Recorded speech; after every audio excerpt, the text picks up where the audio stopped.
ದೇವನಾಮಕ್ಕೆ ಸ್ತೋತ್ರವಾಗಲಿ.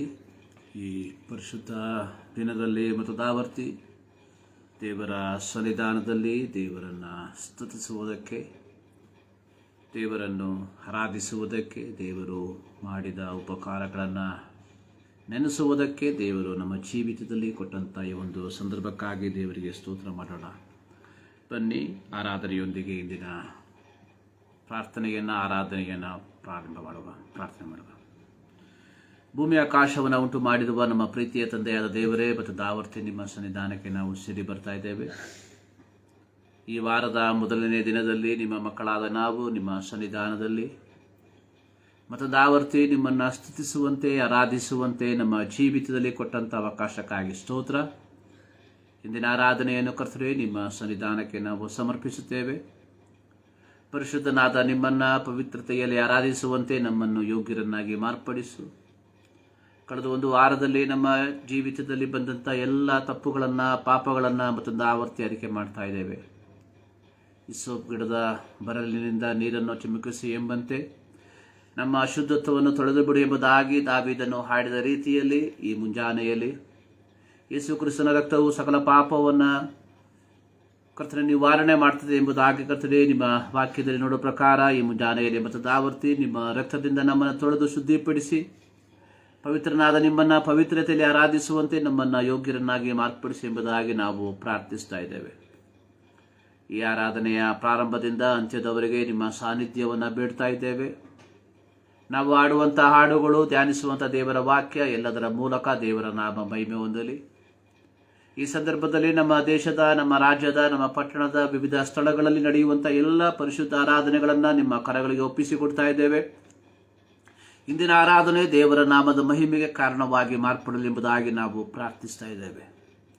ಯೆಹೋವನ ಮಂದಿರಕ್ಕೆ ಹೋಗೋಣ ಬಾ ಎಂದು ಜನರು ನನ್ನನ್ನು ಕರೆದಾಗ ನನಗೆ ಸಂತೋಷವಾಯಿತು ಎಂಬುದಾಗಿ ದಾವೀದನು ಹಾಡಿದ ರೀತಿಯಲ್ಲಿ ಈ ಮುಂಜಾನೆಯಲ್ಲಿ ಕರ್ತನೆ ಎಲ್ಲರೂ ಕೃತಜ್ಞತೆಯಿಂದ ನಿಮ್ಮ ಸನ್ನಿಧಾನಕ್ಕೆ ಸೇರಿ ಬರುವಂತೆ ಕೃಪೆ ಮಾಡು. ಪ್ರಾರ್ಥನೆ ಕಲಿತಿಗಾಗಿ ಸ್ತೋತ್ರ. ಯೇಸು ಕ್ರಿಸ್ತನ ನಾಮದಲ್ಲಿ ಬಿಡುತ್ತೇವೆ ತಂದೆ, ಆಮೆನ್. ಮತ್ತು ದಾವರ್ತಿ ಯೇಸು ಕ್ರಿಸ್ತನ ನಾಮದಲ್ಲಿ ಎಲ್ಲರನ್ನ ವಂದಿಸುವಂತವನಾಗಿದ್ದೇನೆ. ಒಂದು ಹಾಡಿನ ಕೆಲವು ಚರಣಗಳನ್ನು ಹಾಡಿ ದೇವರ ನಾಮವನ್ನು ಮಹಿಮೆಪಡಿಸುವ. ಸ್ತೋತ್ರ ಗಾನದಿಂದ ಹಾಡಿ ಸ್ತುತಿಸುವೆನು ಪರಿಶುದ್ಧನಾದಂಥ ಯೇಸುವಿಗೆ. ಜೀವನವೆಲ್ಲ ಅವನ ಋಣ, ಪರಲೋಕ ರಾಜ್ಯವೇ ನನ್ನ ತಾಣ. ಈ ಹಾಡಿನ ಚರಣಗಳನ್ನು ಹಾಡಿ ದೇವರ ನಾಮವನ್ನು ಮಹಿಮೆಪಡಿಸುವ. ಸ್ತೋತ್ರ ಗಾನದಿ ಹಾಡಿ ಸ್ತುತಿಸುವೆನು ಪರಿಶುದ್ಧನಾದಂಥ ಯೇಸುವಿಗೆ. ಸ್ತೋತ್ರ ಗಾನದಿನ್ ಹಾಡಿ ಸ್ತುತಿಸುವೆನು ಪರಿಶುದ್ಧನಾದಂಥ ಯೇಸುವಿಗೆ. ಜೀವನವೆಲ್ಲ ಅವನ ಋಣ, ಪರಲೋಕ ರಾಜವೇ ನನ್ನ ತಾಣ. ಜೀವನವೆಲ್ಲ ಅವನ ಋಣ, ಪರಲೋಕ ರಾಜವೇ ನನ್ನ ತಾಣ. ಸ್ತೋತ್ರ ಗಾನದಿ ಹಾಡಿ ಸ್ತುತಿಸುವೆನು ಪರಿಶುದ್ಧನಾದಂಥ ಯೇಸುವಿಗೆ. ಸ್ತೋತ್ರ ಗಾನದಿ ಹಾಡಿ ಸ್ತುತಿಸುವೆನು ಪರಿಶುದ್ಧನಾದಂಥ ಯೇಸುವಿಗೆ. ಲೋಕವೇ ನಿನಗೆ ಎದುರಾದರೂ ಯೇಸುವೆ ನಿನ್ನನ್ನು ನಡೆಸುವನು. ಲೋಕವೇ ನಿನಗೆ ಎದುರಾದರೂ ಯೇಸುವೆ ನಿನ್ನನ್ನು ನಡೆಸುವನು. ಸಂಕಷ್ಟ ಚಿಂತೆ ಏನೇ ಇರಲಿ ಕೈ ಹಿಡಿದು ನಡೆಸುವ ಸೃಷ್ಟಿಕರ್ತ. ಸಂಕಷ್ಟ ಚಿಂತೆ ಏನೇ ಇರಲಿ ಕೈ ಹಿಡಿದು ನಡೆಸುವ ಸೃಷ್ಟಿಕರ್ತ ಸ್ತೋತ್ರ ಗಾನದಿ ಆಡಿ ಸ್ತುತಿಸುವೆನು.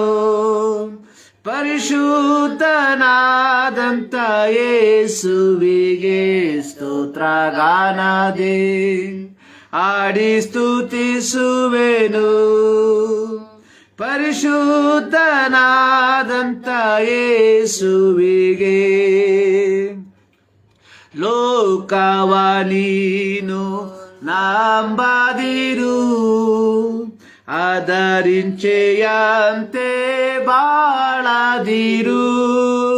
ಲೋಕವ ನೀನು ನಂಬದಿರು, ಅದರಿಂಚೆಯಂತೆ ಬಾಳದಿರು. ದೈವ ಕೋಪ ಬರುವುದರೊಳಗಾಗಿ ಅರ್ಪಿಸು ನಿನ್ನಾತ್ಮ ಯೇಸುವಿಗೆ. ದೈವ ಕೋಪ ಬರುವುದರೊಳಗಾಗಿ ಅರ್ಪಿಸು ನಿನ್ನಾತ್ಮ ಯೇಸುವಿಗೆ. ಸ್ತೋತ್ರ ಗಾನದಿ ಆಡಿ ಸ್ತುತಿಸುವೆನು. ಪರಿಶುದ್ಧನಾದಂತ ಯೇಸುವಿಗೆ ಸ್ತೋತ್ರ ಗಾನದಿ ಆಡಿ ಸ್ತುತಿಸುವೆನು. ಪರಿಶುದ್ಧನಾದಂತ ಯೇಸುವಿಗೆ. ಜೀವನವೆಲ್ಲ ಅವನ ಋಣ, ಪರಲೋಕ ರಾಜವೇ ನಮ್ಮ ತಾಣ.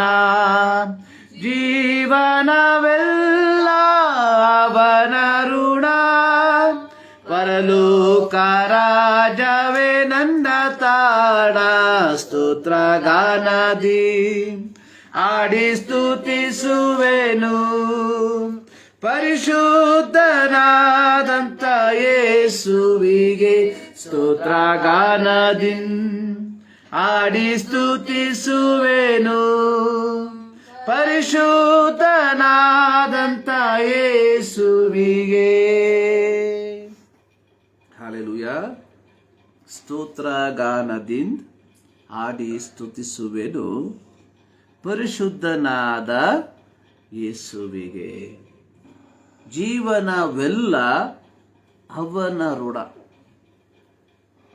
ನಮಗೆ ಇರುವಂತ ಒಂದೇ ಒಂದು ಋಣ ಎಂದ್ರೆ, ಋಣ ಅಂದ್ರೆ ಗೊತ್ತಲ್ಲ, ಋಣ ಅಂದ್ರೆ ಏನಂತಾರೆ? ಬಾಧ್ಯತೆ. ನಮ್ಮಲ್ಲಿರುವಂತಹ ಒಂದೇ ಒಂದು ಬಾಧ್ಯತೆ ಏನಂದ್ರೆ, ಪರಿಶುದ್ಧನಾದ ದೇವರಿಗೆ ಸ್ತೋತ್ರದಿಂದ ಆಡಿ ಸ್ತುತಿಸುವಂಥದ್ದು. ದೇವರು ನಮ್ಮಿಂದ ಬಯಸುವಂಥದ್ದು ಇದನ್ನು ಮಾತ್ರ. ಏನನ್ನ ಬಯಸ್ತಾ ಇದ್ದಾರೆ ದೇವರು ನಮ್ಮಿಂದ? ನಾವು ಪರಿಶುದ್ಧರಾಗಿ ಬದುಕಬೇಕಷ್ಟೆ. ನೋಡಿ, ದೇವರಿಗೆ ನಮ್ಮ ಕಾಣಿಕೆ ಬೇಡ. ದೇವರಿಗೆ ನಮ್ಮ ದಶಮ ಭಾಗ ಬೇಡ. ನಾನು ಸಾಧಾರಣವಾಗಿ ನನ್ನ ಮನೆಯಲ್ಲಿ ಹೇಳ್ತೇನೆ, ನಾನು ಕಾಣಿಕೆ ಕೊಟ್ಟು ಇಲ್ಲ ನಾನು ದಶಮ ಭಾಗ ಕೊಟ್ಟು ದೇವರಿಗೆ ಕರೆಂಟ್ ಬಿಲ್ ಕಟ್ಟುವಂತ ಅವಶ್ಯಕತೆ ಇಲ್ಲ.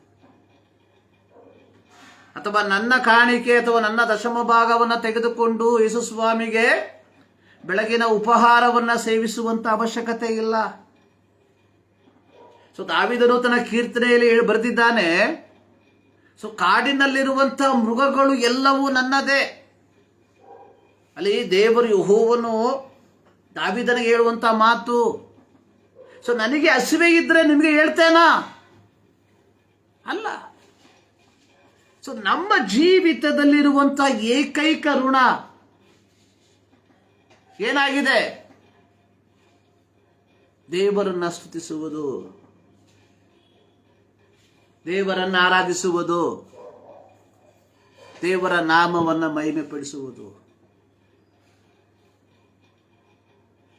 ಇದು ಮಾತ್ರ ದೇವರು ನಿನ್ನಿಂದ ನನ್ನಿಂದ ಬಯಸುವಂಥದ್ದು. ಆದರೆ ಇವತ್ತು ನಾವುಗಳು ದೇವರು ಬಯಸುವಂಥದ್ದನ್ನ ಬಿಟ್ಟು ಅಥವಾ ದೇವರು ನಮ್ಮಿಂದ ನಿರೀಕ್ಷಿಸುವಂಥದ್ದನ್ನ ಬಿಟ್ಟು ದೇವರು ಎಂದಿಗೂ ಯೋಚಿಸದೇ ಇರುವಂತಹ ಕಾರ್ಯಗಳನ್ನು ನಾವು ದೇವರಿಗೋಸ್ಕರವಾಗಿ ಮಾಡ್ತಾ ಇದ್ದೇವೆ. ದೇವರ ಆಲೋಚನೆಯಲ್ಲಿ ಆ ಕಾರ್ಯಗಳು ಬಂದೇ ಇರಲಿಲ್ಲ, ಇನ್ನೂ ಬರೋದೂ ಇಲ್ಲ ಅದು. ನಮಗಿರುವಂತ ಏಕೈಕ ಋಣ ಅನ್ನುವಂಥದ್ದು, ಬಾಧ್ಯತೆ ಅನ್ನುವಂಥದ್ದು, ನಮ್ಮ ಜೀವಿತದ ಕೊನೆಯ ತನಕ ಪವಿತ್ರನಾದ ದೇವರನ್ನ ಪವಿತ್ರತೆಯಲ್ಲಿ ಆರಾಧಿಸುವಂಥದ್ದು.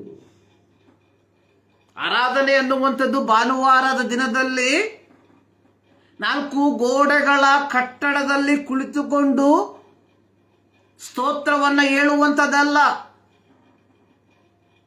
ಅಪೊಸ್ತಲನಾದ ಪೌಲ ರೋಮಾ ಪತ್ರಿಕೆಯಲ್ಲಿ ಬರೆದಿರುವಂಥದ್ದು, ನೀವು ನಿಮ್ಮ ನಿಮ್ಮ ದೇಹಗಳನ್ನ ದೇವರಿಗೆ ಮೀಸಲಾಗಿಯೂ ಮೆಚ್ಚುಗೆಯಾಗಿಯೂ ಇರುವ ಸಜೀವ ಯಜ್ಞವಾಗಿ ಸಮರ್ಪಿಸಿರಿ. ಇದು ಕೇವಲ ಭಾನುವಾರಕ್ಕೆ ಮಾತ್ರ ಸೀಮಿತವಾದದಲ್ಲ. ಆರಾಧನೆ ಸೋಮವಾರದಿಂದ ಭಾನುವಾರದ ತನಕ, ಅಂದ್ರೆ ಈ 2025ರಲ್ಲಿ ನಾವು ಹೊಸ ವರ್ಷವನ್ನು ಆಚರಿಸಿದಂಥ ದಿನದಿಂದ ಇಂದಿನ ದಿನದ ತನಕ, ಇನ್ನೂ ವಿವರವಾಗಿ ಹೇಳೋದಾದ್ರೆ, ನಾವು ಯೇಸು ಕ್ರಿಸ್ತನನ್ನ ನಮ್ಮ ಜೀವಿತದಲ್ಲಿ ಸ್ವಂತ ರಕ್ಷಕನನ್ನಾಗಿ ಅಂಗೀಕರಿಸಿ, ಯೇಸುವೇ ರಕ್ಷಕನು ನನ್ನ ಒಡೆಯನು ಎಂಬುದಾಗಿ ನಾವು ಸಾಕ್ಷೀಕರಿಸಿದಂತಹ ದಿನದಿಂದ ನಾವು ನಮ್ಮ ಕೊನೆ ಶ್ವಾಸವನ್ನ ಬಿಡುವ ತನಕ ನಮ್ಮ ಮೇಲಿರುವಂತಹ ಏಕೈಕ ಋಣ ಅನ್ನುವಂಥದ್ದು ಪರಿಶುದ್ಧನಾದ ದೇವರಿಗೆ ಪವಿತ್ರತೆಯಲ್ಲಿ ಜೀವಿಸಿ ಆತನನ್ನ ಸ್ತುತಿಸುವಂಥದ್ದು, ಆತನನ್ನ ಹಾಡಿ ಆರಾಧಿಸುವಂಥದ್ದು. ಪ್ರಿಯರೇ, 2025ರ ಅಕ್ಟೋಬರ್ ತಿಂಗಳಿನ 2ನೇ ಭಾನುವಾರ ನಾವು ಸೇರಿ ಬಂದಿದ್ದೇವೆ. ದಿನಗಳು, ವಾರಗಳು ನಮ್ಮನ್ನ ಬಿಟ್ಟು ಗತಿಸಿ ಹೋಗ್ತಾ ಇದೆ. ಈ ಮುಂಜಾನೆಯಲ್ಲಿ ದೇವರ ಸನ್ನಿಧಾನದಲ್ಲಿ ನಾವು ಸೇರಿ ಬಂದಿರುವಾಗ ನಮ್ಮನ್ನೇ ನಾವೇ ದೇವರ ಮುಂಭಾಗದಲ್ಲಿ ಪರೀಕ್ಷೆ ಮಾಡಿಕೊಳ್ಳುವ, ಕಳೆದ ವಾರ ಭಾನುವಾರದಿಂದ ಈ ದಿನದ ತನಕ ನನ್ನನ್ನು ನಾನೇ ದೈವಿಕವಾದ ಪವಿತ್ರತೆಯಲ್ಲಿ ಕಾಪಾಡಿಕೊಂಡಿದ್ದೇನ? ನೋಡಿ, ಯೋಸೇಫನ ಜೀವಿತದಲ್ಲಿ ಪರೀಕ್ಷೆಗಳು ಬಂದವು. ಯೋಸೇಫನ ಜೀವಿತದಲ್ಲಿ ಬಂದಂತಹ ಪರೀಕ್ಷೆ ವ್ಯಭಿಚಾರ ಮಾಡುವಂತಹ ಒಂದು ಸಂದರ್ಭ. ಅಲ್ಲಿ ಯೋಸೇಫ ಹೇಳುವಂಥದ್ದು, how can I sin against my god? ನನ್ನ ದೇವರಿಗೆ ವಿರೋಧವಾಗಿ ಹೇಗೆ ಪಾಪ ಮಾಡಲಿ? ಈ ran away. ಆ ಒಂದು ಓಟ ಅವನನ್ನ ಸೆರೆಮನೆಗೆ ತಲುಪಿಸಿತು. ಅವನಿಗೆ ಅದು ವಿಚಾರವೇ ಅಲ್ಲ. ಅವನಿಗೆ ಸೆರೆಮನೆಯೆಲ್ಲ ವಿಚಾರ. ಅವನ ವಿಚಾರ, how can I sin against? ನನ್ನ ದೇವರಿಗೆ ವಿರೋಧವಾಗಿ ಹೇಗೆ ಪಾಪ ಮಾಡಲಿ? ದಾನಿಯೇಲ, ಶದ್ರಕ್, ಮೇಷಕ್, ಅಬೇದ್ನೆಗೋಮ್ ಎಂಬುವಂತಹ ಯಹೂದಿ ಬಾಲಕರು ನೆಬೂಕದ್ನೆಚ್ಚರನ ಅರಮನೆಯಲ್ಲಿ, ನೆಬೂಕದ್ನೆಚ್ಚರನ ಆತಿಥ್ಯದಲ್ಲಿ ಬದುಕುವಂತಹ ಸಂದರ್ಭದಲ್ಲಿ ನೆಬೂಕದ್ನೆಚ್ಚರನ ಅವರಿಗೋಸ್ಕರವಾಗಿ ತನ್ನ ಆಹಾರವನ್ನ ಪ್ರತ್ಯೇಕಿಸಿ ಇಟ್ಟುಕೊಟ್ಟ. ಅಲ್ಲಿ ದಾನಿಯೇಲ, ಶದ್ರಕ್, ಮೇಷಕ್, ಅಬೇದ್ನೆಗೋಮ್ ಅವರು ಹೇಳಿರುವಂಥದ್ದು,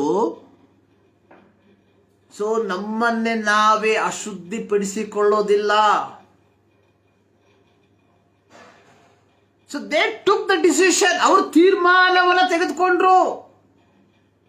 ರಾಜನು ತಿನ್ನುವಂತಹ ಆಹಾರವನ್ನು, ರಾಜನು ಕುಡಿಯುವಂತಹ ದ್ರಾಕ್ಷಾರಸವನ್ನು ಕುಡಿದು ನಮ್ಮನ್ನು ನಾವೇ ಅಶುದ್ಧಪಡಿಸಿಕೊಳ್ಳಲಾರೆವು ಎಂಬುದಾಗಿ ತೀರ್ಮಾನಿಸಿದ್ರು. ಶದ್ರಕ್, ಮೇಷಕ್, ಅಬೇದ್ನೆಗೋ ನೆಬೂಕದ್ನೆಚ್ಚರನು ನಿಲ್ಲಿಸಿದಂತಹ 60 ಅಡಿ ಎತ್ತರದ ಒಂದು ಬಂಗಾರದ ಪ್ರತಿಮೆಯ ಮುಂದೆ ನಿಂತಿರುವಾಗ ಈ ಬಂಗಾರದ ಪ್ರತಿಮೆಯನ್ನು ಪೂಜಿಸುವುದಿಲ್ಲ ಎಂಬುದಾಗಿ ತೀರ್ಮಾನ ತೆಗೆದುಕೊಂಡ್ರು. ಯಾಕಂದ್ರೆ ಅವರು ಕಲಿತಂತಹ ಧರ್ಮಶಾಸ್ತ್ರಕ್ಕೆ ಅನುಗುಣವಾಗಿ ವಿಮೋಚನ ಕಾಂಡ 20ನೇ ಅಧ್ಯಾಯದ 4ನೇ ವಾಕ್ಯದಲ್ಲಿ ಬರೆದಿರುವ ಪ್ರಕಾರ ಯಾವ ಮೂರ್ತಿಯನ್ನು ಮಾಡಿಕೊಳ್ಳಬಾರದು, ಆಕಾಶದಲ್ಲಾಗಲಿ ಭೂಮಿಯಲ್ಲಾಗಲಿ ಭೂಮಿಯ ಕೆಳಗಡ ನೀರಿನಲ್ಲಾಗಲಿ ಇರುವುದರ ಯಾವುದರ ರೂಪವನ್ನು ಮಾಡಿಕೊಳ್ಳಬಾರದು, ಅವುಗಳಿಗೆ ಅಡ್ಡ ಬೀಳಲು ಬಾರದು, ಪೂಜೆ ಮಾಡಲು ಬಾರದು. ನಿನ್ನ ದೇವರಾದ ಯೆಹೋವನೆಂಬ ನಾನು ನನಗೆ ಸಲ್ಲತಕ್ಕ ಗೌರವವನ್ನ ಮತ್ತೊಬ್ಬನಿಗೆ ಸಲ್ಲಗೊಡಿಸದವನಾದದ್ದರಿಂದ ನನ್ನನ್ನು ದ್ವೇಷಿಸುವರ ವಿಷಯದಲ್ಲಿ ನೋಡಿ, ಇಸ್ರಾಯೇಲರಿಗೆ ಕೊಟ್ಟಂಥದ್ದು ಯಾವ ವಿಗ್ರಹಗಳನ್ನ ಮಾಡ್ಕೊಳ್ಬಾರ್ದು. ಇಲ್ಲಿ ನೆಬೂಕದ್ನೆಚ್ಚರನು ತನ್ನದೇ ಆದಂಥ ವಿಗ್ರಹವನ್ನು ಮಾಡಿಕೊಂಡ. ಸುಮಾರು 60 ಅಡಿ ಎತ್ತರ, ಶುದ್ಧ ಬಂಗಾರದಲ್ಲಿ. ಸೊ ಅವನ ಆಸೆ ಅನ್ನುವಂಥದ್ದು ಪ್ರತಿಯೊಬ್ಬರು ಈ ಬಂಗಾರದ ಪ್ರತಿಮೆಗೆ ಅಡ್ಡ ಬೀಳಬೇಕು. ಶದ್ರಕ್, ಮೇಷಕ್, ಅಬೇದ್ನೆಗೋ ಎಂಬುವಂಥವ್ರು ಹೇಳ್ತಾ ಇದ್ದಾರೆ, ವಿ ವಿಲ್ ನೆವರ್ ಬೌ ಡೌನ್. ನಾವು ಯಾವ ಕಾರಣಕ್ಕೂ ರಾಜನು ನಿಲ್ಲಿಸಿರುವಂತಹ ಬಂಗಾರದ ಪ್ರತಿಮೆಯನ್ನು ನಾವು ಪೂಜಿಸುವುದಿಲ್ಲ. ನೋಡಿ, ದಾನಿಯೇಲನ ಪ್ರವಾದನ ಗ್ರಂಥ 6ನೇ ಅಧ್ಯಾಯಕ್ಕೆ ಬರುವಂತಹ ಸಂದರ್ಭದಲ್ಲಿ ದಾನಿಯೇಲನ ಜೀವಿತದಲ್ಲಿ ಒಂದು ಪರೀಕ್ಷೆ. ಸೊ 30 ದಿನಗಳ ಮಟ್ಟಿಗೆ ಬಾಬೆಲ್ ಸಂಸ್ಥಾನದಲ್ಲಿರುವಂತಹ ಯಾವ ವ್ಯಕ್ತಿಯು ರಾಜನಿಗಲ್ಲದೆ ಯಾವ ದೇವರುಗಳ ಬಳಿಯಲ್ಲಿ ಪ್ರಾರ್ಥನೆ ಮಾಡಬಾರದು. ದಾನಿಯೇಲ ಶಾಸನಕ್ಕೆ ರುಜುವಾದದ್ದು ಗೊತ್ತಾದಾಗ ಆತನು ಭಯಪಡಲಿಲ್ಲ. ಅವನೇನ್ ಮಾಡ್ದ? ಯಥಾ ಪ್ರಕಾರ ತನ್ನ ಜೀವಿತದಲ್ಲಿ ತಾನು ಅಳವಡಿಸಿಕೊಂಡಿದ್ದಂತಹ ಆ ಒಂದು ರೀತಿಯ ಪ್ರಕಾರ ದಿನಕ್ಕೆ 3 ಆವರ್ತಿ ಪ್ರಾರ್ಥನೆ ಮಾಡ್ದ. ಸೊ ಪ್ರೀತಿಯ ದೇವಜನರೇ, ಸೊ ಪವಿತ್ರತೆ ಅನ್ನುವಂಥದ್ದು ನಮಗೆ ನಾವೇ ನಮ್ಮ ಜೀವಿತದಲ್ಲಿ ಅಳವಡಿಸಿಕೊಳ್ಳಬೇಕಾದಂಥದ್ದು. ನೋಡಿ, ನಾವು ದಾರಿಯಲ್ಲಿ ಹೋಗ್ತಾ ಇರ್ತೇವೆ, ಅಲ್ಲಿ ಲದ್ದಿ ಬಿದ್ದಿರುತ್ತೆ.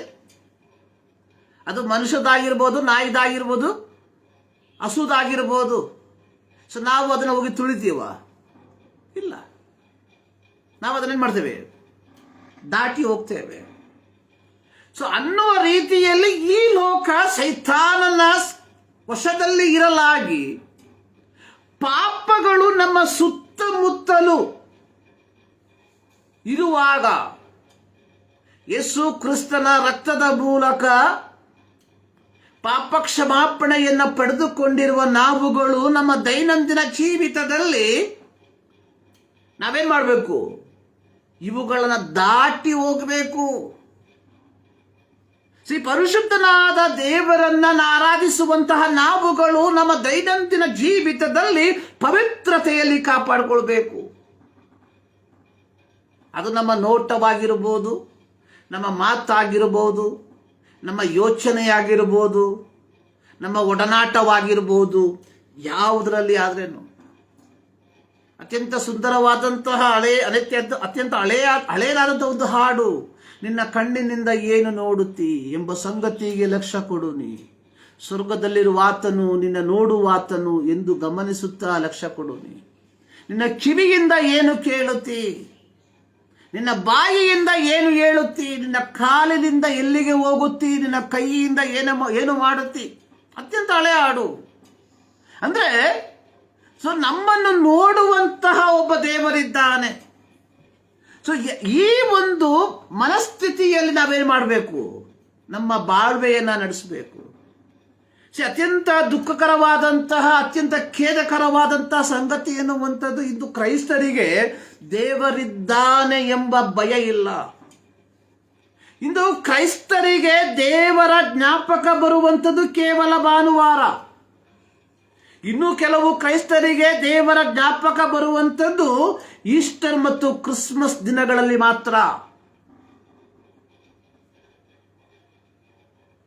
ಕೆಲವು ವ್ಯಕ್ತಿಗಳಿದ್ದಾರೆ, ಅವರು ತಿಂಗಳಿನ ಪ್ರಾರಂಭ ಭಾನುವಾರ ಮಾತ್ರ ದೇವರ ಯೇಸು ಕ್ರಿಸ್ತನನ್ನು ನೆನೆಸುವಂಥದ್ದು. ಯಾಕಂದ್ರೆ ಕೆಲವು ಸಭೆಗಳಲ್ಲಿ ಅವತ್ತು ಕರ್ತನ ಮೇಜೆ ಇರೋ ಫಲವಾಗಿ ಏನು ಮಾಡ್ತಾರೆ, ಆ ಮೇಜಿಗೆ ಪಾಲುಗಾರರಾಗಬೇಕೆಂಬುದಾಗಿ ಸಭೆಗೆ ಹೋಗುವಂತ ವಿಶ್ವಾಸಿಗಳು ಇವತ್ತು ನಮ್ಮಲ್ಲಿ ಬಹಳ ಮಂದಿ ಇದ್ದಾರೆ. ಪ್ರೀತಿಯ ದೇವ ಜನರೇ, ನಮ್ಮ ಮೇಲಿರುವಂತಹ ಋಣ ಏನು? ಏನಕ್ಕೆ ನಮ್ಮ ಮೇಲೆ ಈ ಋಣ? ಏನಕ್ಕೆ ನನ್ನ ಮೇಲೆ ಈ ಒಂದು ಋಣ ಏನಕ್ಕೆ ಅಂತ ಹೇಳಿದ್ರೆ, 2000 ವರ್ಷಗಳ ಹಿಂದೆ ಯೇಸು ಸ್ವಾಮಿ ಮನುಷ್ಯನ ರೂಪವನ್ನು ತಾಳಿ, ಮಾನವ ರೂಪವನ್ನು ತಾಳಿ ಲೋಕಕ್ಕೆ ಬಂದು ನಮ್ಮೆಲ್ಲರ ಪಾಪಗಳಿಗೋಸ್ಕರವಾಗಿ ತನ್ನನ್ನು ಶಿಲುಬೆ ಮೇಲೆ ಯಜ್ಞಾರ್ಪಿತನಾಗಿ ಅರ್ಪಿಸಿ ಆ ಯೇಸು ಕ್ರಿಸ್ತನ ರಕ್ತದ ಮೂಲಕ ನಮ್ಮ ಪಾಪಗಳನ್ನು ತೊಳೆದು ನಮ್ಮನ್ನು ದೇವರ ಮಕ್ಕಳೆಂಬ ಪದವಿಗೆ ಸೇರಿಸಿದ್ದರ ಫಲವಾಗಿ ನಮ್ಮ ಮೇಲೆ ಈ ಋಣ ಇದೆ. ಏನಕ್ಕಿದೆ ನಮ್ಮ ಮೇಲೆ ಋಣ? ನಾವು ದೇವರ ಮಕ್ಕಳೆಂಬ ಪದವಿಗೆ ದೇವರು ನಮ್ಮನ್ನು ಸೇರಿಸಿದ್ದಾನೆ. ಈ ಋಣ ನಮ್ಮ ಮೇಲೆ ಇರುವುದರಿಂದ ನಾವು ವರ್ಷಕ್ಕೆ 56 ಭಾನುವಾರ ಸಭೆಗೆ ಹೋಗಬೇಕು ಎಂಬುದಲ್ಲ. ವರ್ಷದ 365 ದಿನ ನಮ್ಮನ್ನು ಪವಿತ್ರತೆಯಲ್ಲಿ ಕಾಪಾಡಿಕೊಳ್ಬೇಕು. ಇದು ನಮ್ಮ ಮೇಲೆ ಇರುವಂತಹ ಒಂದು ಋಣ. ಕೃತಜ್ಞತೆ ನೋಡಿ, ಯಾವುದಾದ್ರೂ ಅಪಘಾತದಲ್ಲಿ ಸಿಕ್ಕಿ ಹಾಕಿಕೊಂಡ ವ್ಯಕ್ತಿಯನ್ನ ಯಾರಾದರೂ ತಕ್ಷಣವಾಗಿ ಅವರನ್ನು ಆಸ್ಪತ್ರೆಗೆ ಸೇರಿಸಿ ಆ ಪ್ರಾಣಾಪಾಯದಿಂದ ಪಾರು ಮಾಡಿದ್ರೆ, ಈ ಪ್ರಾಣಾಪಾಯದಿಂದ ಪಾರಾದಂತಹ ವ್ಯಕ್ತಿ ತನ್ನನ್ನು ಪಾರು ಮಾಡಿದ ವ್ಯಕ್ತಿಯನ್ನು ತನ್ನ ಜೀವಿತದ ಕೊನೆ ತನಕ ನೆನೆಸ್ಕೊಳ್ತಾರೆ. ಯಾಕಂದ್ರೆ ಯಾವುದೋ ದಾರಿಯ ಮಧ್ಯದಲ್ಲಿ ಅವನ ಪ್ರಾಣ ಪಕ್ಷಿ ಹಾರಿ ಹೋಗ್ಬೇಕಾಗಿತ್ತು. ಆದರೆ ಯಾವುದೋ ಒಬ್ಬ ವ್ಯಕ್ತಿ ತಕ್ಷಣವಾಗಿ ತನ್ನ ಕೆಲಸವನ್ನೆಲ್ಲ ಬದಿಗೊತ್ತಿ ಈ ವ್ಯಕ್ತಿಯ ಪ್ರಾಣವನ್ನು ಕಾಪಾಡ್ದ. ಅಂತಹ ವ್ಯಕ್ತಿ ಯಾವಾಗಲೂ ತನ್ನ ಪ್ರಾಣವನ್ನು ಕಾಪಾಡಿದ ವ್ಯಕ್ತಿಯನ್ನು ನೆನಪು ಮಾಡ್ಕೊಳ್ತಾನೆ, ದಿನಂಪ್ರತಿ ನೆನಪು ಮಾಡ್ಕೊಳ್ತಾನೆ. ಹೀಗಿರುವಾಗ ಯೇಸು ಸ್ವಾಮಿ ನಮಗೋಸ್ಕರವಾಗಿ ತಮ್ಮ ಅಮೂಲ್ಯವಾದ ರಕ್ತವನ್ನು ಕೊಟ್ಟು ನಮ್ಮನ್ನು ದೇವರ ಮಕ್ಕಳಾಗಿ ಮಾರ್ಪಡಿಸಿರುವಾಗ ನಾವು ಎಷ್ಟರ ಮಟ್ಟಿಗೆ ಯೇಸು ಕ್ರಿಸ್ತನನ್ನ ನಮ್ಮ ಜೀವಿತದಲ್ಲಿ ನಾವು ಮನನ ಮಾಡಿಕೊಳ್ಬೇಕು, ಜ್ಞಾಪಕ ಮಾಡಿಕೊಳ್ಬೇಕು. ಏನನ್ನ ಕೊಟ್ರೆ ನಮ್ಮ ಋಣ ತೀರ್ತತೆ ಯೋಚನೆ ಮಾಡಿ. ರಕ್ತಕ್ಕೆ ರಕ್ತ ಋಣ ಅಲ್ರಿ. ರಕ್ತಕ್ಕೆ ಋಣ ಏನು? ನಮ್ಮನ್ನು ನಾವೇ ಪವಿತ್ರತೆಯಲ್ಲಿ ಕಾಪಾಡಿಕೊಳ್ಳುವಂಥದ್ದು. ಈ ಮುಂಜಾನೆಯಲ್ಲಿ ನಾವು ದೇವರನ್ನ ಪವಿತ್ರತೆಯಲ್ಲಿ ಆರಾಧಿಸ್ತಾ ಇದ್ದೇವೆ. ಏನೋ ಭಾನುವಾರ ಬಂತು ಕೂರಬೇಕು, ಏನೋ ಕೇಳಿಸ್ಕೊಬೇಕು, ಎದ್ದೋಗ್ಬೇಕು ಎಂಬ ಮನೋಭಾವದಲ್ಲಿ ನಾವು ದೇವರ ಸನ್ನಿಧಾನದಲ್ಲಿ ಬರ್ತಾ ಇದ್ದೇವೋ? ಇಲ್ಲ, ಬಂದು ಕಾಣಿಕೆ ಹಾಕಿಲ್ಲ ಅಂದ್ರೆ ಎಲ್ಲಿ ಕಷ್ಟ ಬರ್ತತೆ, ಎಲ್ಲಿ ದಶಮ ಭಾಗ ಕೊಟ್ಟಿಲ್ಲ ಅಂದ್ರೆ ಎಲ್ಲಿ ತೊಂದರೆ ಆಗ್ತತೆ ಎಂಬ ಭೀತಿಯಿಂದ ನಾವು ದೇವರನ್ನು ಆರಾಧಿಸ್ತಾ ಇದ್ದೇವ? ಅಥವಾ ನನ್ನ ಪಾಪವನ್ನು ಪರಿಹಾರ ಮಾಡಿದಂತಹ, ನರಕದಿಂದ ನನ್ನನ್ನು ತಪ್ಪಿಸಿದಂತಹ, ನಿತ್ಯ ಜೀವಕ್ಕೆ ನನ್ನನ್ನು ಬಾಧ್ಯಸ್ಥನಾಗಿ ಮಾಡಿದಂತಹ ದೇವರ ಮೇಲಿನ ಪ್ರೀತಿಯಿಂದ ಆ ಋಣದಲ್ಲಿ ನಾವು ದೇವರನ್ನ ಆರಾಧಿಸ್ತಾ ಇದ್ದೇವ? ಒಮ್ಮೆ ಯೋಚನೆ ಮಾಡಿ ನೋಡಿ. ಇಂದು ನಾವು ಧ್ಯಾನ ಮಾಡುವಂತಹ ಶೀರ್ಷಿಕೆ ಪ್ರಸ್ತಾಪ ವಿವಾಹ, ಪ್ರೀತಿಯ ಶಾಶ್ವತ ಜೀವನ, marriage, lasting love, life of love, no lasting. ಇವತ್ತು ವಿವಾಹ ಅನ್ನುವಂಥದ್ದು ಕಳೆದು ಹೋದ ಜೀವನ ಆಗೋಗ್ಬಿಟ್ಟಿದೆ ಅನೇಕರಿಗೆ. ಆದರೆ ನಮಗೆ ಕೊಟ್ಟಿರುವಂತಹ ಶೀರ್ಷಿಕೆ ಪ್ರೀತಿಯ ಶಾಶ್ವತ ಜೀವನ, lasting life of love. So ಇಂದು ನಾವು ಪ್ರತ್ಯೇಕವಾಗಿ ವಾಸಿಸುವಂತಹ ಈ ಒಂದು ಕಾಲ,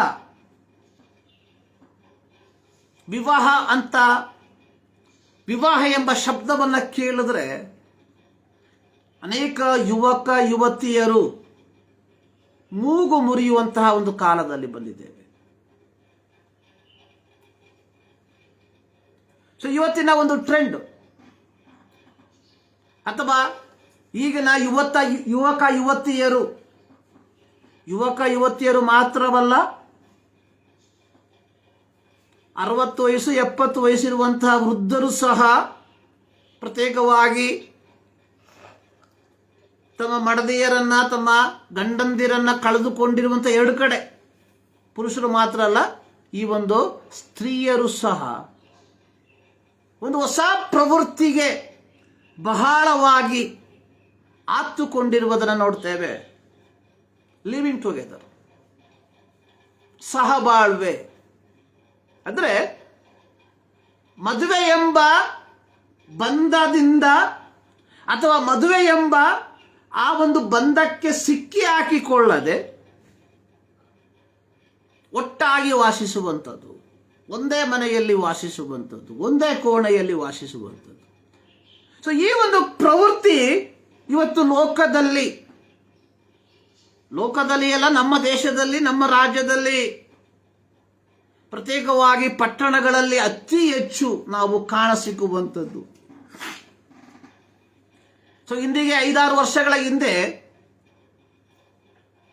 ಪೇಯಿಂಗ್ ಗೆಸ್ಟ್ PG ಇತ್ತು, ಈಗಲೂ ಇದೆ PG. ಸೊ ಅಲ್ಲಿ ಒಂದು ಬೋರ್ಡನ್ನು ಹಾಕ್ತಾ ಇದ್ರು, only for ladies are only for gents. ಕೆಲವು PGಗಳು ಓನ್ಲಿ ಫಾರ್ ಲೇಡೀಸ್, ಹೆಂಗಸರಿಗೆ ಮಾತ್ರ. ಇನ್ನು ಕೆಲವು PGಗಳಲ್ಲಿ ಓನ್ಲಿ ಫಾರ್ ಬಾಯ್ಸ್, ಗಂಡಸರಿಗೆ ಮಾತ್ರ. ಆದರೆ ಇವತ್ತು ನಮ್ಮ ಬೆಂಗಳೂರಿನಲ್ಲಿ there is some PGs living together, ಇಬ್ಬರಿಗೂ. ಸೊ ಈ ಒಂದು ಟ್ರೆಂಡ್ ಇವತ್ತು ನಮ್ಮ ದೇಶದಲ್ಲಿ, ನಮ್ಮ ರಾಜ್ಯದಲ್ಲಿ, ನಮ್ಮ ಪಟ್ಟಣದಲ್ಲಿ ಬಹಳವಾಗಿ ವ್ಯಾಪಿಸ್ತಾ ಇದೆ. ಸೊ ಇಂದಿನ ಯುವ ಸಮೂಹ ವಿವಾಹ ಎಂಬ ಬಂಧನದಿಂದ ತಮ್ಮನ್ನು ಮುಕ್ತಿಗೊಳಿಸಿ,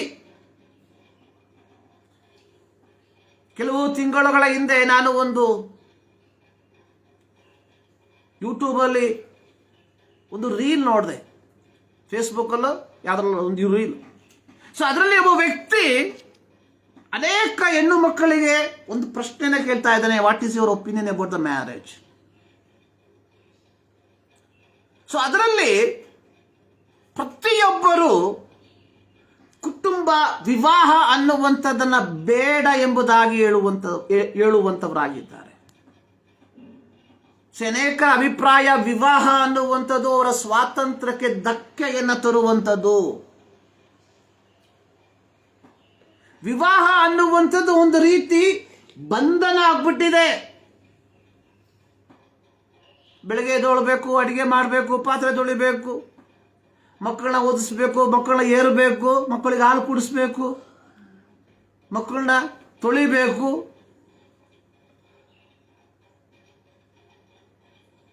ಸೊ ಅದರಿಂದ ಅನೇಕರು ಹೇಳುವಂಥದ್ದು ಇದು ಬೇಡವಾದಂಥದ್ದು, ಇದು ನಮ್ಮ ಸ್ವಾತಂತ್ರ್ಯಕ್ಕೆ ಧಕ್ಕೆಯನ್ನು ತರ್ತಾ ಇದೆ.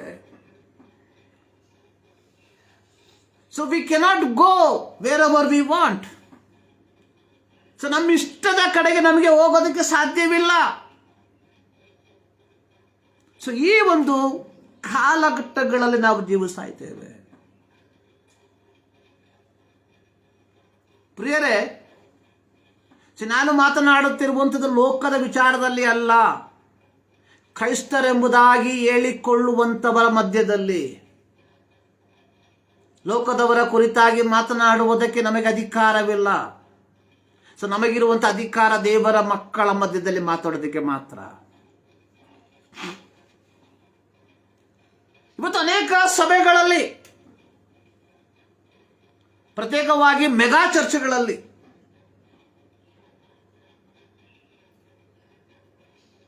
ಈ ರೀತಿ ಲಿವಿಂಗ್ ಟುಗೆದರ್, ಸಹಬಾಳ್ವೆಯನ್ನ ನಡೆಸುವಂತಹ, ಇವರನ್ನ ಕಪಲ್ಸ್ ಎಂಬುದಾಗಿ ಕರೆಯೋದಕ್ಕೆ ಸಾಧ್ಯ ಇಲ್ಲ. But they call themselves as a couples. ಸಹಬಾಳ್ವೆಯನ್ನ ಮಾಡುವಂಥವರು, ಲಿವಿಂಗ್ ಟುಗೆದರ್ ಅಲ್ಲಿ ಇರುವಂಥವರು ಆರಾಧನೆಗೆ ಹೋಗಿ ಭಾಗಿಗಳಾಗ್ತಾ ಇದ್ದಾರೆ. ಅತ್ಯಂತ ದುರ್ದೈವದ ಸಂಗತಿ ಇದು. ಖೇದಕರವಾದಂಥದ್ದು, ದುಃಖಕರವಾದಂಥದ್ದು. ಈ ಪಾದ್ರಿಗಳಿಗೆ ಎರಡು ಸಾಕು ಅವರಿಗೆ. ಒಂದು, ಅವರ ಕಾಂಗ್ರಿಗೇಷನ್ ತುಂಬಬೇಕು. ಎರಡು, ಕಾಣಿಕೆ ಸಿಗ್ಬೇಕಷ್ಟೇ ಅವರಿಗೆ. They are not at all bother about the spiritual life. ಅವರ ಆಧ್ಯಾತ್ಮಿಕತೆಯ ಕುರಿತಾಗಿ ಇಂಥವರಿಗೆ ಕಿಂಚಿತ್ತು ಚಿಂತೆ ಇಲ್ಲ.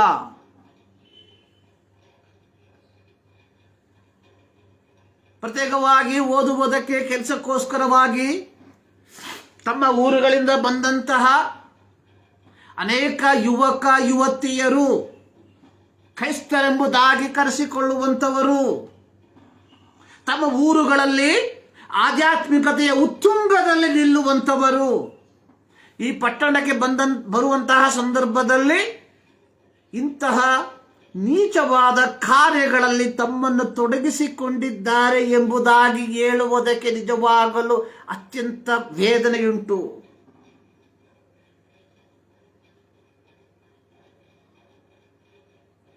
ಕಾರಣ ಇಷ್ಟೇ. ನಾನು ಪ್ರಾರಂಭದಲ್ಲಿ ಹೇಳಿದೆ, there is no fear of God. ದೇವರ ಭಯ ಇಲ್ಲ.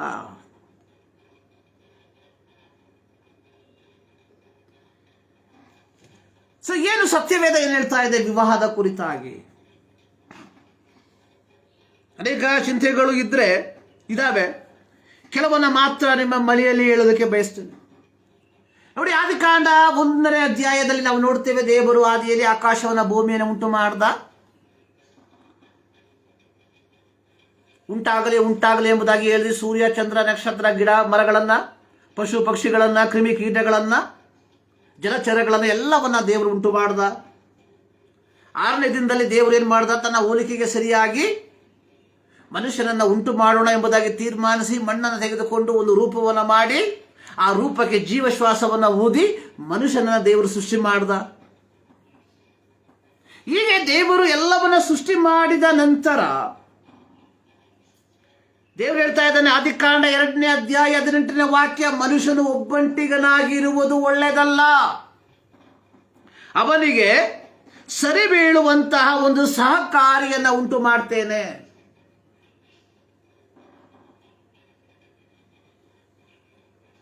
ದೇವರು ಏನ್ ಮಾಡ್ದ? ತಾನು ಉಂಟು ಮಾಡಿದ ಪ್ರಾಣಿಗಳನ್ನ ಈ ಮನುಷ್ಯನ ಮುಂದೆ ಬರಮಾಡ್ದ. ಅವನು ಪ್ರತಿಯೊಂದಕ್ಕೂ ಒಂದೊಂದು ಹೆಸರನ್ನ ಕೊಟ್ಟ. ಆನೆಗೆ ಆನೆ ಅಂತ ಕೊಟ್ಟ, ಸಿಂಹಕ್ಕೆ ಸಿಂಹ ಅಂತ ಕೊಟ್ಟ. ಪ್ರತಿಯೊಂದಕ್ಕೂ ಒಂದೊಂದು ಹೆಸರನ್ನು ಕೊಟ್ಟ. ಆದರೆ ಇದರಲ್ಲಿ ಅವನಿಗೆ ಸರಿ ಬೀಳುವಂತಹ ಸಹಕಾರಿ ಇರಲಿಲ್ಲ. ಹೀಗಿರಲಾಗಿ ದೇವರು ಏನ್ ಮಾಡ್ದ? ಈ ಮನುಷ್ಯನಿಗೆ ಗಾಢವಾದ ನಿದ್ರೆಯನ್ನ ಬರಮಾಡಿ ಅನಸ್ತೇಷಿಯ ಕೊಟ್ಟರು. ದೇವರು ಮೊದಲನೇ ಅನಸ್ತೇಷಿಯ. ದೇವ್ರೇನ್ ಮಾಡಿದ್ರು? ಅವನಿಗೆ ಗಾಢವಾದ ನಿದ್ರೆಯನ್ನ ಬರಮಾಡಿ ಅವನ ಪಕ್ಕೆಯ ಎಲುಬುಗಳಲ್ಲಿ ಒಂದನ್ನು ತೆಗೆದು ಆ ಭಾಗವನ್ನ ಮಾಂಸದಿಂದ ತುಂಬಿ ಆ ಎಲುಬನ್ನ ಒಂದು ಸ್ತ್ರೀಯಾಗಿ ಮಾಡಿ ಈತನ ಮುಂದೆ ತಂದು ನಿಲ್ಲಿಸಿದ. ಯಾವಾಗ ದೇವರು ತನ್ನ ಪಕ್ಕೆಯ ಎಲುಬನ್ನು ಒಂದು ಸ್ತ್ರೀಯಾಗ ಮಾಡಿ ಆಕೆಯ ಮುಂದೆ, ಅವನ ಮುಂದೆ ತಂದು ನಿಲ್ಲಿಸಿದಾಗ ಅವನ ಪ್ರತಿಕ್ರಿಯೆ ಆದಿಕಾಂಡ 2:23, ಈಗ ಸರಿ. ನೋಡಿ, ಆದಿಕಾಂಡ 2:18 ಮನುಷ್ಯನು ಒಬ್ಬಂಟಿಗನಾಗಿರುವುದು ಒಳ್ಳೆಯದಲ್ಲ ಎಂಬುದಾಗಿ ದೇವರು ತೀರ್ಮಾನ ಮಾಡಿದ. 22ನೇ ವಾಕ್ಯಕ್ಕೆ ಬರುವಂತಹ ಸಂದರ್ಭದಲ್ಲಿ, 21ನೇ ವಾಕ್ಯಕ್ಕೆ ಬರುವಂತಹ ಸಂದರ್ಭದಲ್ಲಿ ಮನುಷ್ಯನ ಪಕ್ಕೆ ಎಲುಬಲ್ಲಿ ಒಂದು ಸ್ತ್ರೀಯನ್ನ ರೂಪ ಮಾಡ್ದ. ಆ ರೂಪ ಆದ ಮೇಲೆ ಇವನ ಅನಸ್ತೇಷಿಯ ಹೋಯ್ತು, ಎಚ್ಚರಗೊಂಡಂತಹ ವ್ಯಕ್ತಿ ಆಕೆಯನ್ನ ನೋಡ್ದ. ಯಾರನ್ನ ನೋಡ್ದ? ತನ್ನ ಮುಂದೆ ಇದ್ದಂತಹ ಸ್ತ್ರೀಯನ್ನ ನೋಡ್ದ. ಪಕ್ಕದಲ್ಲಿ ದೇವರಿದ್ದಾರೆ, ದೇವ್ರನ್ನ ನೋಡಿಲ್ಲ ಅವನು. ಯಾರನ್ನ ನೋಡ್ದ? ಸ್ತ್ರೀಯನ್ನ ನೋಡ್ದ. ನೋಡಿದಂತವ್ರು ಹೇಳ್ತಾ ಇದ್ದಾರೆ, ಈಗ ಸರಿ. Marriage is instituted by god. ಮದುವೆ, ವಿವಾಹ ದೇವರಿಂದ ನೇಮಿತವಾದದ್ದು. ಈ ದೇವರಿಂದ ನೇಮಿತವಾದ ವಿವಾಹವನ್ನ ಅಥವಾ ದೇವರಿಂದ ರೂಪಿತವಾದಂತಹ ವಿವಾಹವನ್ನ ಕ್ರೈಸ್ತರೆಂಬುದಾಗಿ ಹೇಳಿಕೊಳ್ಳುತ್ತಿರುವ ನಾವುಗಳು ಈ ವಿವಾಹ ಎಂಬ ಬಂಧಕ್ಕೆ ಸಿಕ್ಕಿ ಹಾಕಿಕೊಳ್ಳದೆ ಲಿವಿಂಗ್ ಟುಗೆದರ್, ಸಹಬಾಳ್ವೆ ಎಂಬ ಒಂದು ಹೊಸ ಟ್ರೆಂಡಿಗೆ, ಪ್ರವೃತ್ತಿಗೆ ನಮ್ಮನ್ನು ಒಪ್ಪಿಸಿಕೊಟ್ಟಿರುವಂಥದ್ದು ಎಷ್ಟರ ಮಟ್ಟಿಗೆ ಸರಿ? ಈಗ ಸರಿ. ಈಕೆಯು ನನ್ನ ಎಲುಬುಗಳಿಂದ ಬಂದ ಎಲುಬು, ನನ್ನ ಮಾಂಸದಿಂದ ಬಂದ ಮಾಂಸವೂ ಆಗಿದ್ದಾಳೆ. 24ನೇ ವಾಕ್ಯ, ಈ ಕಾರಣದಿಂದ ಪುರುಷನು ತಂದೆ ತಾಯಿಗಳನ್ನು ಬಿಟ್ಟು ತನ್ನ ಹೆಂಡತಿಯನ್ನು ಸೇರಿಸಿಕೊಳ್ಳುವನು, ಅವರಿಬ್ಬರು ಒಂದೇ ಶರೀರವಾಗುವರು. ಮದುವೆ to become one. The two become one. 1 + 1 is 2. ಆದರೆ ಮ್ಯಾರೇಜ್ ಅಲ್ಲಿ, ಮದುವೆಯಲ್ಲಿ, ವಿವಾಹದಲ್ಲಿ 1 + 1 is 1. So they become one. ಒಂದಾಗ್ತಾರೆ. ಸೊ ಇದು ದೇವರಿಂದ ರೂಪಿತವಾದಂಥದ್ದು. ಯಾವುದು? ಮದುವೆ. ನೋಡಿ, ಅಪೊಸ್ತಲನಾದ ಪೌಲ ತನ್ನ ಪತ್ರಿಕೆಯನ್ನು ಬರೆಯುವಂತಹ ಸಂದರ್ಭದಲ್ಲಿ, ಎಫೆಸ ಪತ್ರಿಕೆಯನ್ನ ನಾವು ಕಲಿಯುವಂತಹ ಸಂದರ್ಭದಲ್ಲಿ ಅಲ್ಲಿ ಕೆಲವು ದೌತ್ಯಗಳನ್ನು ಕೊಟ್ಟಿದ್ದಾನೆ. 5ನೇ ಅಧ್ಯಾಯ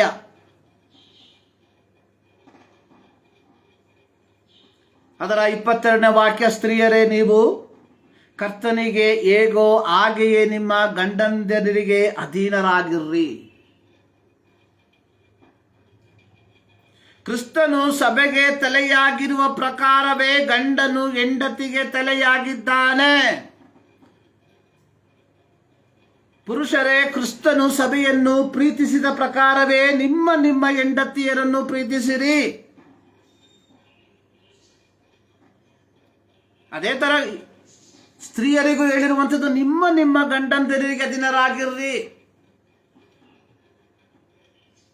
ಇವತ್ತು ನಾವು ಅಧೀನರಾಗ್ತೇವೆ, ಆದರೆ ಸ್ವಂತ ಗಂಡನಿಗೆ ಅಲ್ಲ, ಸ್ವಂತ ಹೆಂಡತಿಗೆ ಅಲ್ಲ ಅಷ್ಟೇ.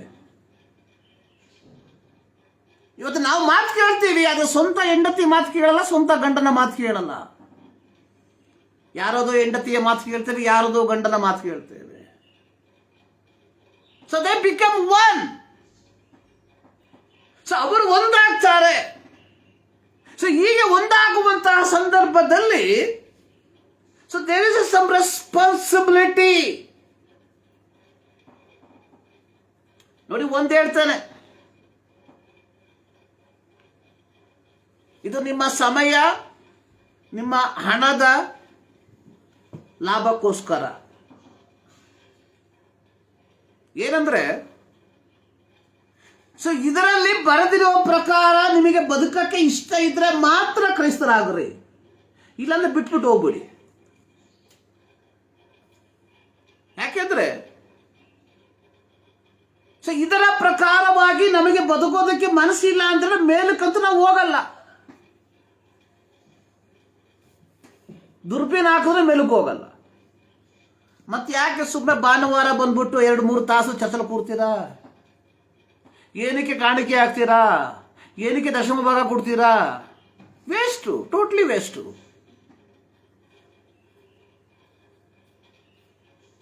ನೋಡಿ, ಕ್ರೈಸ್ತರ ನಿರೀಕ್ಷೆ ಅನ್ನುವಂಥದ್ದು ನಿತ್ಯ ಜೀವ. ಯೋಹಾನನ ಸುವಾರ್ತೆ 14ನೇ ಅಧ್ಯಾಯ 3ನೇ ವಾಕ್ಯದಲ್ಲಿ ಯೇಸು ಸ್ವಾಮಿ ಹೇಳ್ದ, ನಾನಿರುವಲ್ಲಿ ನೀವಿರಬೇಕು. ಸೊ ನಾನು ಸ್ಥಳವನ್ನು ಸಿದ್ಧ ಮಾಡೋದಕ್ಕೆ ಹೋಗ್ತಾ ಇದ್ದೇನೆ. ಸ್ಥಳ ಸಿದ್ಧ ಆದ ಮೇಲೆ ನಾನು ಬರ್ತೇನೆ. ಬಂದ್ಬಿಟ್ಟು ಏನು ಮಾಡ್ತೇನೆ, ನಿಮ್ಮನ್ನು ಕರ್ಕೊಂಡು ಹೋಗ್ತೇನೆ. Because where I am you will be. ನಾನಿರುವಲ್ಲಿ ನೀವಿರಬೇಕು. ಸೊ ಇದು ಕ್ರೈಸ್ತರ ನಿರೀಕ್ಷೆ. ಸೊ ಈ ನಿರೀಕ್ಷೆಯನ್ನ ಅಥವಾ ಈ ಒಂದು ನಿರೀಕ್ಷೆ ಅಥವಾ ಈ ನಿತ್ಯ ಜೀವವನ್ನು ನಾವು ಹೊಂದ್ಕೊಳ್ಬೇಕಾದ್ರೆ ಸತ್ಯವೇದದಲ್ಲಿ ಬರೆದಿರುವಂತಹ ಪ್ರತಿಯೊಂದು ಆಜ್ಞೆಗಳಿಗೆ ನಾವು ವಿಧೇಯರಾಗಬೇಕು. ಗಂಡನಾದವನು ಹೆಂಡತಿಯನ್ನ ಪ್ರೀತಿಸುವುದಕ್ಕೆ ಆಗದೆ ಹೋದವನಾದ್ರೆ, ಸೊ ಹೆಂಡತಿಯಾದವಳು ಗಂಡನಿಗೆ ಅಧೀನಲಾಗುವುದಕ್ಕೆ ಮನಸ್ಸಿಲ್ಲದೆ ಹೋದ್ರೆ ದಯವಿಟ್ಟು ಬಿಟ್ಬಿಟ್ಟು ಹೋಗ್ಬಿಡಿ ಈ ಧರ್ಮವನ್ನ. ವೇಸ್ಟು, ಯಾವ ಪ್ರಯೋಜನ ಇಲ್ಲ. ನೀವು ಕೊಡುವ ಕಾಣಿಕೆಯಿಂದ ಯಾವ ಪ್ರಯೋಜನ ಇಲ್ಲ.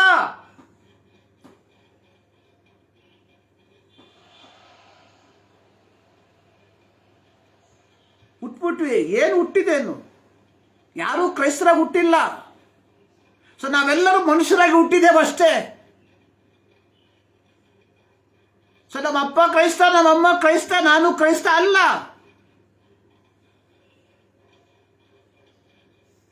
ಮತ್ತೆ ಯಾರು ಕ್ರೈಸ್ತರು? ಯಾರು?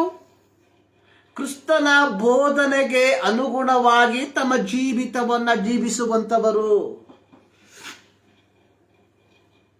ಅಂತಿಯೋಕ್ಯದಲ್ಲಿ ಮೊದಲು ಕ್ರೈಸ್ತರೆಂಬ ಹೆಸರು ಬಂತು. ಯೇಸುವಿನ ಶಿಷ್ಯರಿಗೆ ಕ್ರೈಸ್ತರೆಂಬ ಹೆಸರು ಬಂತು. ಸೊ ಅಲ್ಲಿ ತನಕ ಯೇಸು ಕ್ರಿಸ್ತನ ಶಿಷ್ಯರು ಎಂಬುದಾಗಿ ಕರೀತಾ ಇದ್ರು. ಸೊ ಕ್ರೈಸ್ತರು ಯಾರು ಅಥವಾ ಯೇಸು ಕ್ರಿಸ್ತನ ಶಿಷ್ಯರು ಯಾರು?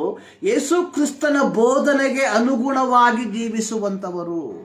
ಸೊ ಇಂಥವರಿಗೆ ಮಾತ್ರ ನಿತ್ಯ ಜೀವ.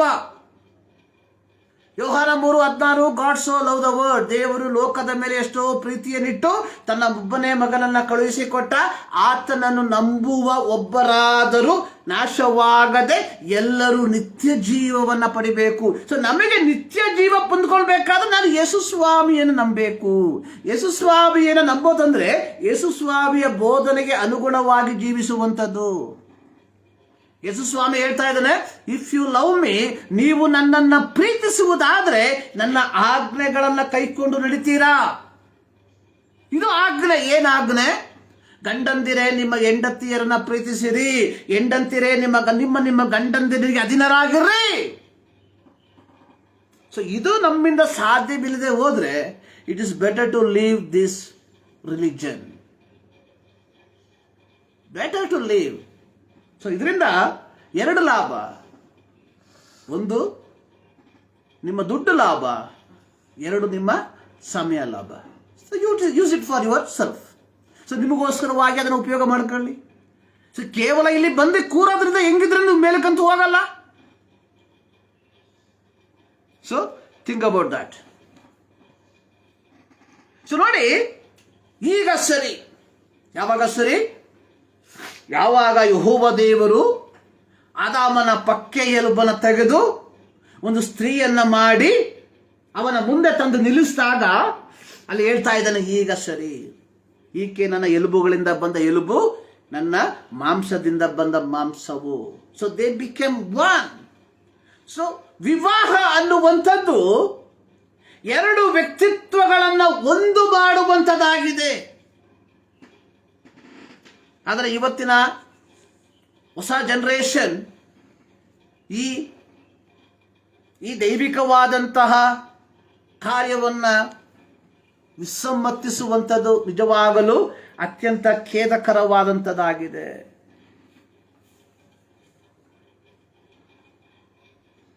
ನೋಡಿ, ಈ ಒಂದು ವಿವಾಹ ಒಂದು ಪ್ರೀತಿಯ ಶಾಶ್ವತವಾದ ಜೀವನವಾಗಿ ಮಾರ್ಪಡಬೇಕಾದ್ರೆ ನಾವು ಮಾಡಬೇಕಾಗಿರುವಂಥದ್ದು. ಸೊ ನಾನು ಹೇಳ್ದಲ್ಲ, ಸೊ ಕ್ರಿಶ್ಚಿಯಾನಿಟಿ ಅನ್ನುವಂಥದ್ದು ಕ್ರೈಸ್ತತ್ವ ಅನ್ನುವಂಥದ್ದು ಕೇವಲ ಸಭೆಗೆ ಬರುವಂಥದ್ದಲ್ಲ, ಕಾಣಿಕೆ ಕೊಡುವಂಥದ್ದಲ್ಲ. ಪ್ರತ್ಯೇಕವಾಗಿ ಈ 2025 ನಾನು ಹೇಳ್ತೇನೆ, ವಿಶ್ವಾಸಿಗಳಾಗಿರುವಂಥವರು ಕೇವಲ ಸಭೆಗೆ ಮಾತ್ರ ಅಲ್ಲ ಕಾಣಿಕೆ ಕೊಡುವಂಥದ್ದು. ಅನೇಕ ಸಂಸ್ಥೆಗಳಿಗೆ ಕಾಣಿಕೆ ಕೊಡ್ತಾ ಇದ್ದಾರೆ ಪಾಪ. ಹೆಂಗಾದ್ರೂ ಮಾಡಿ ಮೇಲಕ್ಕೆ ಹೋಗ್ಬೇಕಷ್ಟೇ ಉದ್ದೇಶ.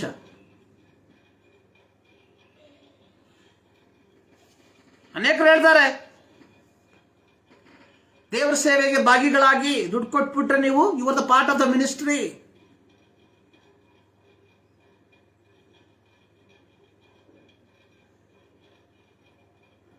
But if you are not keeping yourself holy, what is the use of this?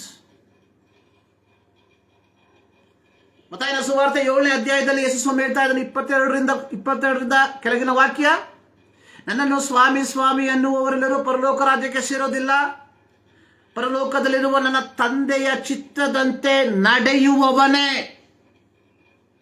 ಅನೇಕರು ಹೇಳ್ತಾರೆ, ನಾನು ಬೋಧನೆ ಮಾಡಿದ್ವಿ, ನಾವು ಮಾತುಕಾರ್ಯ ಮಾಡಿದ್ವಿ, ಆದರೆ ಇವತ್ತು ಹೇಳ್ತೀವಿ, ಇವತ್ತು ನಾವು ಹೇಳುವಂಥದ್ದು, ನಾವು ಬೋಧನೆ ಮಾಡಕ್ಕೆ ಹೋಗ್ತಾ ಇಲ್ಲ.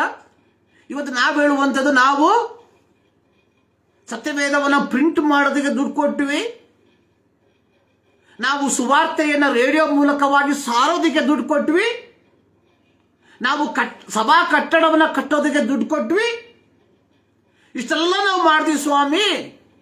ಆದರೆ ದೇವರು ಹೇಳ್ತಾನೆ, I don't know who you are, get lost from here. ನನ್ನನ್ನು ಬಿಟ್ಟು ತೊಲಗಿ ಹೋಗ್ರಿ. So this is what we are going to hear from God at the last. If you are not keeping our self holy, so ನಮ್ಮನ್ನು ನಾವೇ ಪವಿತ್ರತೆಯಲ್ಲಿ ಕಾಪಾಡಿಕೊಳ್ಳದೆ ಹೋದ್ರೆ, in the day of judgement, ದೇವರ ನ್ಯಾಯ ತೀರ್ಪಿನ ದಿನದಲ್ಲಿ ದೇವರು ಹೇಳ್ತಾ ಇದ್ದಾರೆ, ಗೆಟ್ ಲಾಸ್ಟ್ ಫ್ರಮ್ ಹಿಯರ್.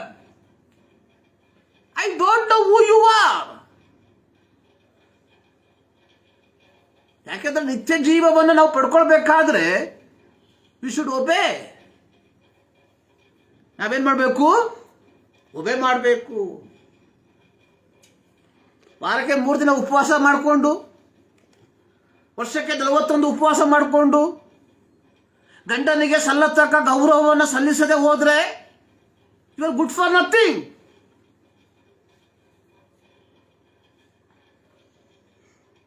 ವಿವಾಹ it's a ordained by God, ದೇವರಿಂದ ಸ್ಥಾಪಿತವಾಗಿರುವಂಥದ್ದು. ಏನಕ್ಕೋಸ್ಕರವಾಗಿ ದೇವರು ಮನುಷ್ಯನನ್ನು ಸೃಷ್ಟಿ ಮಾಡ್ದ? ಆದಿಕಾಂಡ 1ನೇ ಅಧ್ಯಾಯದಲ್ಲಿ ನೋಡ್ತೇವೆ. ಅಲ್ಲಿ ದೇವರು ಹೇಳಿರುವಂಥದ್ದೇನು? 28ನೇ ವಾಕ್ಯ, ನೀವು ಬಹು ಸಂತಾನವುಳ್ಳವರಾಗಿ ಹೆಚ್ಚಿರಿ, ಮಲ್ಟಿಪ್ಲೈ. 128ನೇ ಕೀರ್ತನೆಯಲ್ಲಿ ಬರೆದಿರುವಂಥದ್ದೇನು?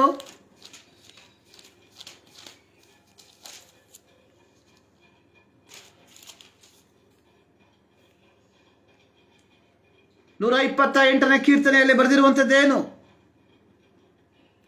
ಯೆಹೋವನಲ್ಲಿ ಭಯಭಕ್ತಿಯುಳ್ಳವನಾಗಿ ಆತನ ಮಾರ್ಗದಲ್ಲಿ ನಡೆಯುವವನು ಧನ್ಯನು, ನಿನ್ನ ಕಷ್ಟಾರ್ಜಿತವನ್ನು ನೀನೇ ಅನುಭವಿಸುವಿ, ನೀನು ಧನ್ಯನು, ನಿನಗೆ ಶುಭವಿರುವುದು. ಅಂತಃಪುರದಲ್ಲಿರುವ ನಿನ್ನ ಹೆಂಡತಿಯು ಫಲಭರಿತವಾದ ದ್ರಾಕ್ಷಾಲತೆಯಂತಿರುವಳು, ನಿನ್ನ ಸಂಗಡ ಊಟದ ಮನೆಯ ಸುತ್ತಲೂ ಕೂತುಕೊಳ್ಳುವ ನಿನ್ನ ಮಕ್ಕಳು ಎಣ್ಣೆ ಮರದ ಸಸಿಗಳಂತಿರುವರು. ಇಗೋ, ಯೆಹೋವನಲ್ಲಿ ಭಯಭಕ್ತಿಯುಳ್ಳ ಪುರುಷನು ಈ ರೀತಿಯಾಗಿ ಆಶೀರ್ವಾದ ಹೊಂದುವನು. ಮಲ್ಟಿಪ್ಲೈ. ಇವತ್ತು ಅದಕ್ಕೂ ನಾವು ಬೇಡ ಅಂದ್ಬಿಟ್ಟಿದ್ದೀವಿ.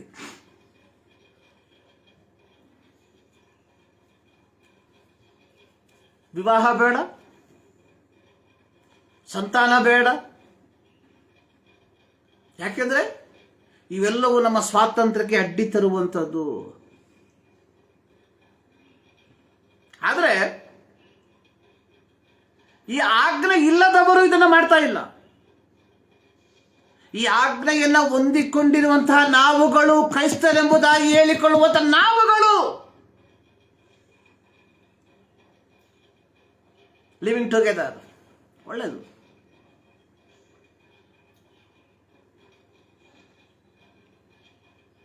ಪ್ರಿಯರೇ, ವೈ? ವೇರ್ ವಿ ಲಾಸ್ಟ್ ಎಲ್ಲಿ ನಾವು ತಪ್ಪು ಹೋದ್ವಿ? ಎಲ್ಲಿ ನಮ್ಮ ಮಾರ್ಗದಲ್ಲಿ ಅಡ್ಡಿ ಆಯಿತು? We have to think.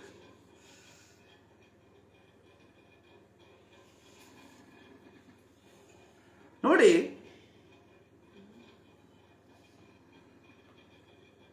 ಆದಿಕಾಂಡ 29ನೇ ಅಧ್ಯಾಯದಲ್ಲಿ ನಾವು ಯಾಕೋಬನ ಒಂದು ಚರಿತ್ರೆಯನ್ನು ನೋಡ್ತೇವೆ. ಯಾಕೋಬ ಯಾರು? ಇಸಾಹಾಕನ ಎರಡನೇ ಮಗ. ಯಾಕೋಬ ಏನ್ ಮಾಡ್ದ? ತನ್ನ ತಾಯಿಯ ಕುತಂತ್ರಕ್ಕೆ ಬಲಿಯಾದ.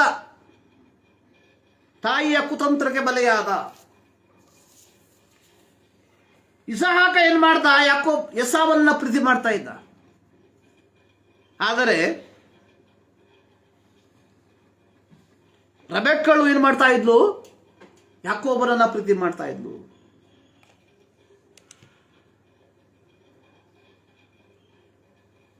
ಇಸಾಹಾಕ ತನ್ನ ಕೊನೆಯ ಸಂದರ್ಭ ಬಂದಂತ ಸಂದರ್ಭದಲ್ಲಿ ಸಾಯಬೇಕು. ಸೊ ಏಸಾವರನ್ನ ಆಶೀರ್ವಾದ ಮಾಡೋದಕ್ಕೆ ತೀರ್ಮಾನ ಮಾಡ್ದ. ಸೊ ಇದನ್ನು ಅರಿತಂತಹ ರೆಬೆಕ್ಕ ಏನು ಮಾಡಿದ್ಲು? ಕುತಂತ್ರದ ಮೂಲಕವಾಗಿ ಏಸಾವನಿಗೆ ಸಲ್ಲತಕ್ಕ ಆಶೀರ್ವಾದವನ್ನ ಯಾಕೋಬನಿಗೆ ಕೊಡಿಸ್ಬಿಡ್ಲು. ಕುತಂತ್ರ. ನಾವ್ ಹೇಳ್ತೀವಿ ಯಾಕೋಬ ಕುತಂತ್ರ ಅಂದ್ಬಿಟ್ಟು. ಯಾಕೋಬನಿಗಿಂತ ಕುತಂತ್ರ ಯಾರಿಗಿದ್ದು? ರೆಬೆಕ್ಕಳಿಗೆ, ಅವನ ತಾಯಿಗೆ. ಸೊ ಇದರ ಫಲವಾಗಿ ಯಾಕೋಬನಿಗೆ ತನ್ನ ಸ್ವಂತ ಮನೆಯನ್ನು ಬಿಟ್ಟು ಓಡಿ ಹೋಗುವಂತಹ ಪರಿಸ್ಥಿತಿ.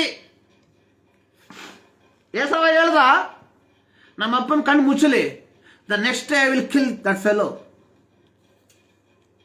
ಸೊ ಇದನ್ನು ಅರಿತಂತಹ ರೆಬೆಕ್ಕ ಏನು ಮಾಡಿದ್ಲು? ಮತ್ತೆ ಒಂದು ಕುತಂತ್ರ ಮಾಡಿದ್ದಲ್ಲಿ. ಕುತಂತ್ರ ಮಾಡಿ ಯಾಕೋಬನನ್ನ ಏನು ಮಾಡಿದ್ಲು?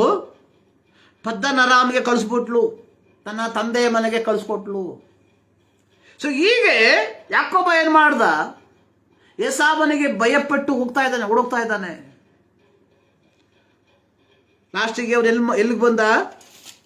ಪದ್ದನ ಅರಾಮಿಗೆ ಬಂದ. ಸೊ ಅಲ್ಲಿ ಬಂದು ತನ್ನ ತಾಯಿಯ ಅಣ್ಣ ಲಾಬಾನನ ಮನೆಯಲ್ಲಿ ಜೀತದಳಾಗಿ ಸೇರ್ಕೊಂಡ. ಸೊ ಲಾಬಾನನ ಮನೆಯಲ್ಲಿ ಬಂದು ಕೆಲವು ದಿನ ಹಂಗೆ ಬಿಟ್ಟಿಯಾಗಿ ಊಟ ಮಾಡ್ತಾ ಇದ್ದ. ಸೊ ಇವತ್ತು ಅನೇಕರಿಗೆ ಇಷ್ಟ ಬಿಟ್ಟಿ ಊಟ. ಆದ್ರೆ ಲಾಬಾನ ಹೇಳ್ದ, ಸೊ ನೀನು ನನ್ನ ತಂಗಿಯ ಮಗ ಅನ್ನುವಂಥದ್ದು ಒಳ್ಳೆ ಸರಿನೇ, ಆದರೆ ಬಿಟ್ಟಿ ಊಟ ಮಾಡೋ ಸರಿಯಲ್ಲ. ಸೊ ಏನು ಕೆಲಸ ಮಾಡ್ತೀಯ?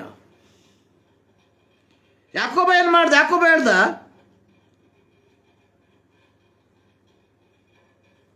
ನಾನೊಂದು ಕೆಲಸ ಮಾಡ್ತೇನೆ.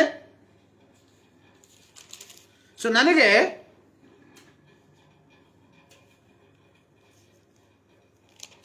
ನಿನ್ನ ಮಗಳಾದಂತಹ ರಾಹೇಳನ ಕಂಡ್ರೆ ತುಂಬಾ ಇಷ್ಟ. ಯಾಕೆ? ರಾಹೇಳಲು ಬಹಳ ರೂಪವತಿ. ಸೊ ನಿನ್ನ ಮಗಳಾದ ರಾಹೇಳಲಿಗೋಸ್ಕರವಾಗಿ ನಾನು 7 ವರ್ಷ ಏನು ಮಾಡ್ತೇನೆ? ಕೆಲಸ ಮಾಡ್ತೇನೆ, ಬಿಟ್ಟಿಯಾಗಿ, ಫ್ರೀಯಾಗಿ, ವಿತೌಟ್ ಸ್ಯಾಲ್ರಿ. ಆದಿಕಾಂಡ 29ನೇ ಅಧ್ಯಾಯ ಅದರ 20ನೇ ವಾಕ್ಯ.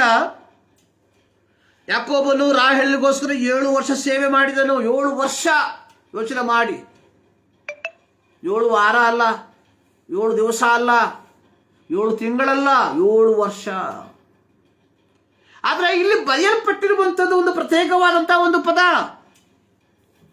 ಯಾಕೋಬನು ರಾಹೇಳಲಿಗೋಸ್ಕರ 7 ವರ್ಷ ಸೇವೆ ಮಾಡಿದನು, ಆದರೂ ಆಕೆಯಲ್ಲಿ ಬಹಳ ಪ್ರೀತಿಯನ್ನಿಟ್ಟಿದ್ದರಿಂದ ಅದು ಅವನಿಗೆ ಸ್ವಲ್ಪ ದಿವಸದಂತೆ ಕಾಣಿಸಿತ್ತು. ಪ್ರಿಯರೇ, ವಿವಾಹದಲ್ಲಿ ಅತ್ಯಂತ ಇರಬೇಕಾದಂತಹ ಮೂಲ ಒಂದು ವಸ್ತು ಅನ್ನುವಂಥದ್ದು ಪ್ರೀತಿ. ಇವತ್ತು ನಾವು ವಿವಾಹವಾಗುವಂಥದ್ದು ಸಂಪತ್ತನ್ನು ನೋಡಿ, ಇವತ್ತು ವಿವಾಹವಾಗುವಂಥದ್ದು ಎಜುಕೇಶನ್ ಅನ್ನು ನೋಡಿ, ಇವತ್ತು ವಿವಾಹವಾಗುವಂಥದ್ದು ಲೌಕಿಕವಾದಂತಹ ಕಾರ್ಯಗಳನ್ನು ನೋಡಿ. ಸೊ ಇಲ್ಲಿ ಪ್ರೀತಿಗೆ ಸ್ಥಾನವಿಲ್ಲ. ಯಾಕೋಬ 7 ವರ್ಷ ಯಾರಿಗೋಸ್ಕರ? ತಾನು ಪ್ರೀತಿ ಮಾಡುತ್ತಿದ್ದಂತಹ ರಾಹೇಲಿಗೋಸ್ಕರ. ಈ 7 ವರ್ಷ ಅವನಿಗೆ ಕೇವಲ ಸ್ವಲ್ಪ ದಿವಸದಂತೆ, ಕೇವಲ 7 ದಿವಸ ಅಷ್ಟೇ ಅವನ ಲೆಕ್ಕದಲ್ಲಿ. ಅಂದ್ರೆ ಈ ಯಾಕೋಬ ಆಕೆಯೊಂದಿಗೆ ಅನುರಕ್ತನಾಗ್ಬಿಟ್ಟಿದ್ದ. ಪ್ರಿಯರೇ, ನಮ್ಮ ವೈವಾಹಿಕ ಜೀವಿತ ಸುಗಮವಾಗಿ ಸಾಗಬೇಕಾದ್ರೆ ನಮ್ಮಲ್ಲಿ ಈ ಪ್ರೀತಿ ಇರಬೇಕು.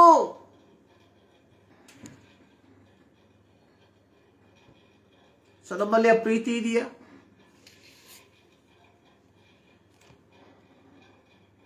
ಯಾಕೆ ಕ್ರೈಸ್ತ ಕುಟುಂಬಗಳಲ್ಲಿ ಕೋಲಾಹಲ? ಯಾಕೆ ಕ್ರೈಸ್ತ ಕುಟುಂಬಗಳಲ್ಲಿ ಕಲಹ? ಯಾಕೆ ಕ್ರೈಸ್ತ ಕುಟುಂಬಗಳಲ್ಲಿ ವಿಚ್ಛೇದನ? ದೇರ್ ಇಸ್ ನೋ ಲವ್, ಪ್ರೀತಿ ಇಲ್ಲ.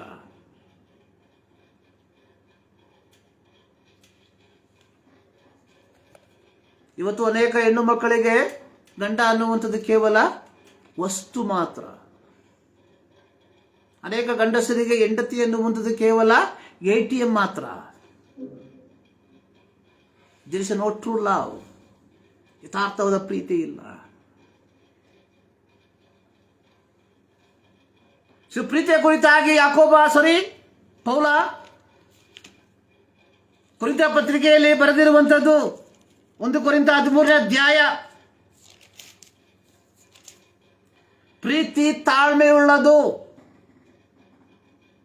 ಪ್ರೀತಿ ದಯೆ ತೋರಿಸುವುದು, ಪ್ರೀತಿ ಹೊಟ್ಟೆ ಕಿಚ್ಚು ಪಡುವುದಿಲ್ಲ, ಪ್ರೀತಿ ಉಬ್ಬಿಕೊಳ್ಳೋದಿಲ್ಲ, ಪ್ರೀತಿ ಮರ್ಯಾದೆಗೆಟ್ಟು ನಡೆಯೋದಿಲ್ಲ, ಪ್ರೀತಿ ಸ್ವಪ್ರಯೋಜನವನ್ನು ಚಿಂತಿಸುವುದಿಲ್ಲ, ಪ್ರೀತಿ ಸಿಟ್ಟುಗೊಳ್ಳುವುದಿಲ್ಲ, ಪ್ರೀತಿ ಅಪಕಾರವನ್ನು ಮನಸ್ಸಲ್ಲಿಟ್ಟುಕೊಳ್ಳೋದಿಲ್ಲ, ಪ್ರೀತಿ ಅನ್ಯಾಯವನ್ನು ನೋಡಿ ಸಂತೋಷ ಪಡದೆ ಸತ್ಯಕ್ಕೆ ಜಯವಾಗುವಲ್ಲಿ ಸಂತೋಷ ಪಡುತ್ತದೆ, ಪ್ರೀತಿ ಎಲ್ಲವನ್ನು ಅಡಗಿಸಿಕೊಳ್ತದೆ, ಪ್ರೀತಿ ಎಲ್ಲವನ್ನ ನಂಬ್ತದೆ, ಎಲ್ಲವನ್ನ ನಿರೀಕ್ಷಿಸ್ತದೆ, ಎಲ್ಲವನ್ನ ಸಹಿಸ್ತದೆ.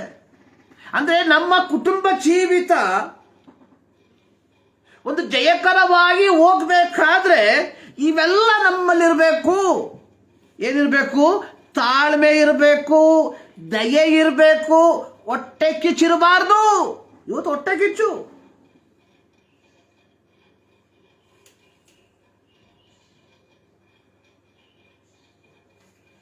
ನೋಡಿ, ಯಾಕೋಬ 7 ವರ್ಷ ಒಬ್ಬ ಗುಲಾಮನಾಗಿ ಸೇವೆ ಮಾಡ್ದ. ಯಾರಿಗೋಸ್ಕರವಾಗಿ? ತಾನು ಪ್ರೀತಿ ಮಾಡಿದ ರಾಹೇಲಳಿಗೋಸ್ಕರವಾಗಿ. ನಮ್ಮ ಜೀವಿತದಲ್ಲಿ ಈ ಪ್ರೀತಿ ಇದೆಯಾ? In what based? ಯಾವ ಆಧಾರದ ಮೇಲೆ ನಾವು ವೈವಾಹಿಕ ಜೀವಿತಕ್ಕೆ ಪ್ರವೇಶ ಮಾಡಿದ್ದೀವಿ? ಯೋಚನೆ ಮಾಡಿ. ನನಗೆ ಬಹಳ ಇಷ್ಟವಿರುವಂತಹ ಒಂದು ವ್ಯಕ್ತಿ ಅಬ್ರಹಾಮ ಮತ್ತು ಸಾರಾ. ಐ ಲವ್ ದೆಮ್ ಅಂತ ಹೇಳ್ಬಿಟ್ಟು ಬೇರೆ ಯಾರನ್ನು ಪ್ರೀತಿ ಮಾಡಲ್ಲ ಅಂತಲ್ಲ. ಬಿಕಾಸ್ ಅವ್ರ character I like it in some way. ನೋಡಿ,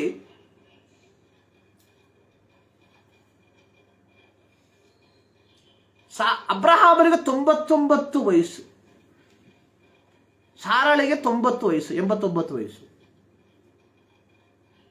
ಒಂದು ದಿನ ಅಬ್ರಹಾಮ ತನ್ನ ಮನೆಯ ಮುಂದೆ ಮಧ್ಯಾಹ್ನದ ಊಟವನ್ನು ಮುಗಿಸಿ ಕುಳಿತಂತಹ ಸಂದರ್ಭದಲ್ಲಿ 3 ವ್ಯಕ್ತಿಗಳು ಹಾದು ಹೋಗ್ತಾ ಇದ್ದಾರೆ. ಅವ್ರ ಪಾಡಿಗೆ ಹೋಗ್ತಾ ಇದ್ದಾರೆ. ಇವನ ಮನೆಗೆ ಬಂದಿಲ್ಲ, ಅಬ್ರಹಾಮನ ಮನೆಗೆ ಬಂದಿಲ್ಲ ಅವರು. So they are passing through. Abraham ಎದ್ದು ಓಡ್ತಾವನೆ. ಸ್ವಾಮಿಗಳೇ, ಮನೆಗೆ ಬನ್ನಿ. ಮನೆಗಲ್ಲ, ಇಲ್ಲಿ ಕುತ್ಕೊಳ್ಳಿ, ಕಾಲು ತೊಳಿರಿ, ಸ್ವಲ್ಪ ನೀರು ಕುಡೀರಿ, ನಾನೊಂದು ಕೆಲಸ ಮಾಡ್ತೀನಿ, ಒಂದು ರೊಟ್ಟಿ ಸ್ವಲ್ಪ ತಂದು ಕೊಡಿ, ಊಟ ಮಾಡ್ಕೊಂಡು ಮುಂದಕ್ಕೆ ಹೋಗಿ. ಯಾಕಂದ್ರೆ ಆಗಿನ ಕಾಲದಲ್ಲಿ ಈಗಿನ ಕಾಲದಲ್ಲಿ ಹೋಟ್ಲ್ ಇಲ್ಲ, ಹೋಮ್ ಸ್ಟೇ ಇಲ್ಲ, ಯಾವುದೂ ಇಲ್ಲ. ಸೊ ಆ ಕಾಲದಲ್ಲಿ ಜನ ಏನು ಮಾಡ್ತಾ ಇದ್ರು, ಆ ದಾರಿ ಹೋಕರಿಗೆ ಆಹಾರ ಕೊಡ್ತಾ ಇದ್ರು. ಆ ಒಂದು ಪರಿಸ್ಥಿತಿ, ಆ ಒಂದು ಕಲ್ಚರ್, ಆ ಒಂದು ಸಂಸ್ಕೃತಿ ಸೊ ನಮ್ಮ ಹಳ್ಳಿಗಳಲ್ಲಿ ಇತ್ತು ಒಂದು ಕಾಲದಲ್ಲಿ. ಇವಾಗ ನಾವು ಹಂಗಲ್ಲ. ಯಾರಾದರೂ ನಮ್ಮ ಮನೆಗೆ ಬರ್ತೀವಿ ಅಂತ ಹೇಳಿ ನಾವು ಲಾಕ್ ಮಾಡ್ಕೊಂಡು ನಾವು ಹೋಗ್ಬಿಡ್ತೀವಿ ಇವತ್ತು, ಅಂಥ ಪರಿಸ್ಥಿತಿ. ನನಗೆ ವಿಚಾರ ಅದಲ್ಲ. ನನ್ನ ವಿಚಾರ ಏನಂದ್ರೆ, ನೋಡಿ, ಸಾರಳಿಗೆ ಹೇಳೋದಕ್ಕೆ 108 ಕಂಪ್ಲೇಂಟ್ ಇದೆ ಪಾಪ.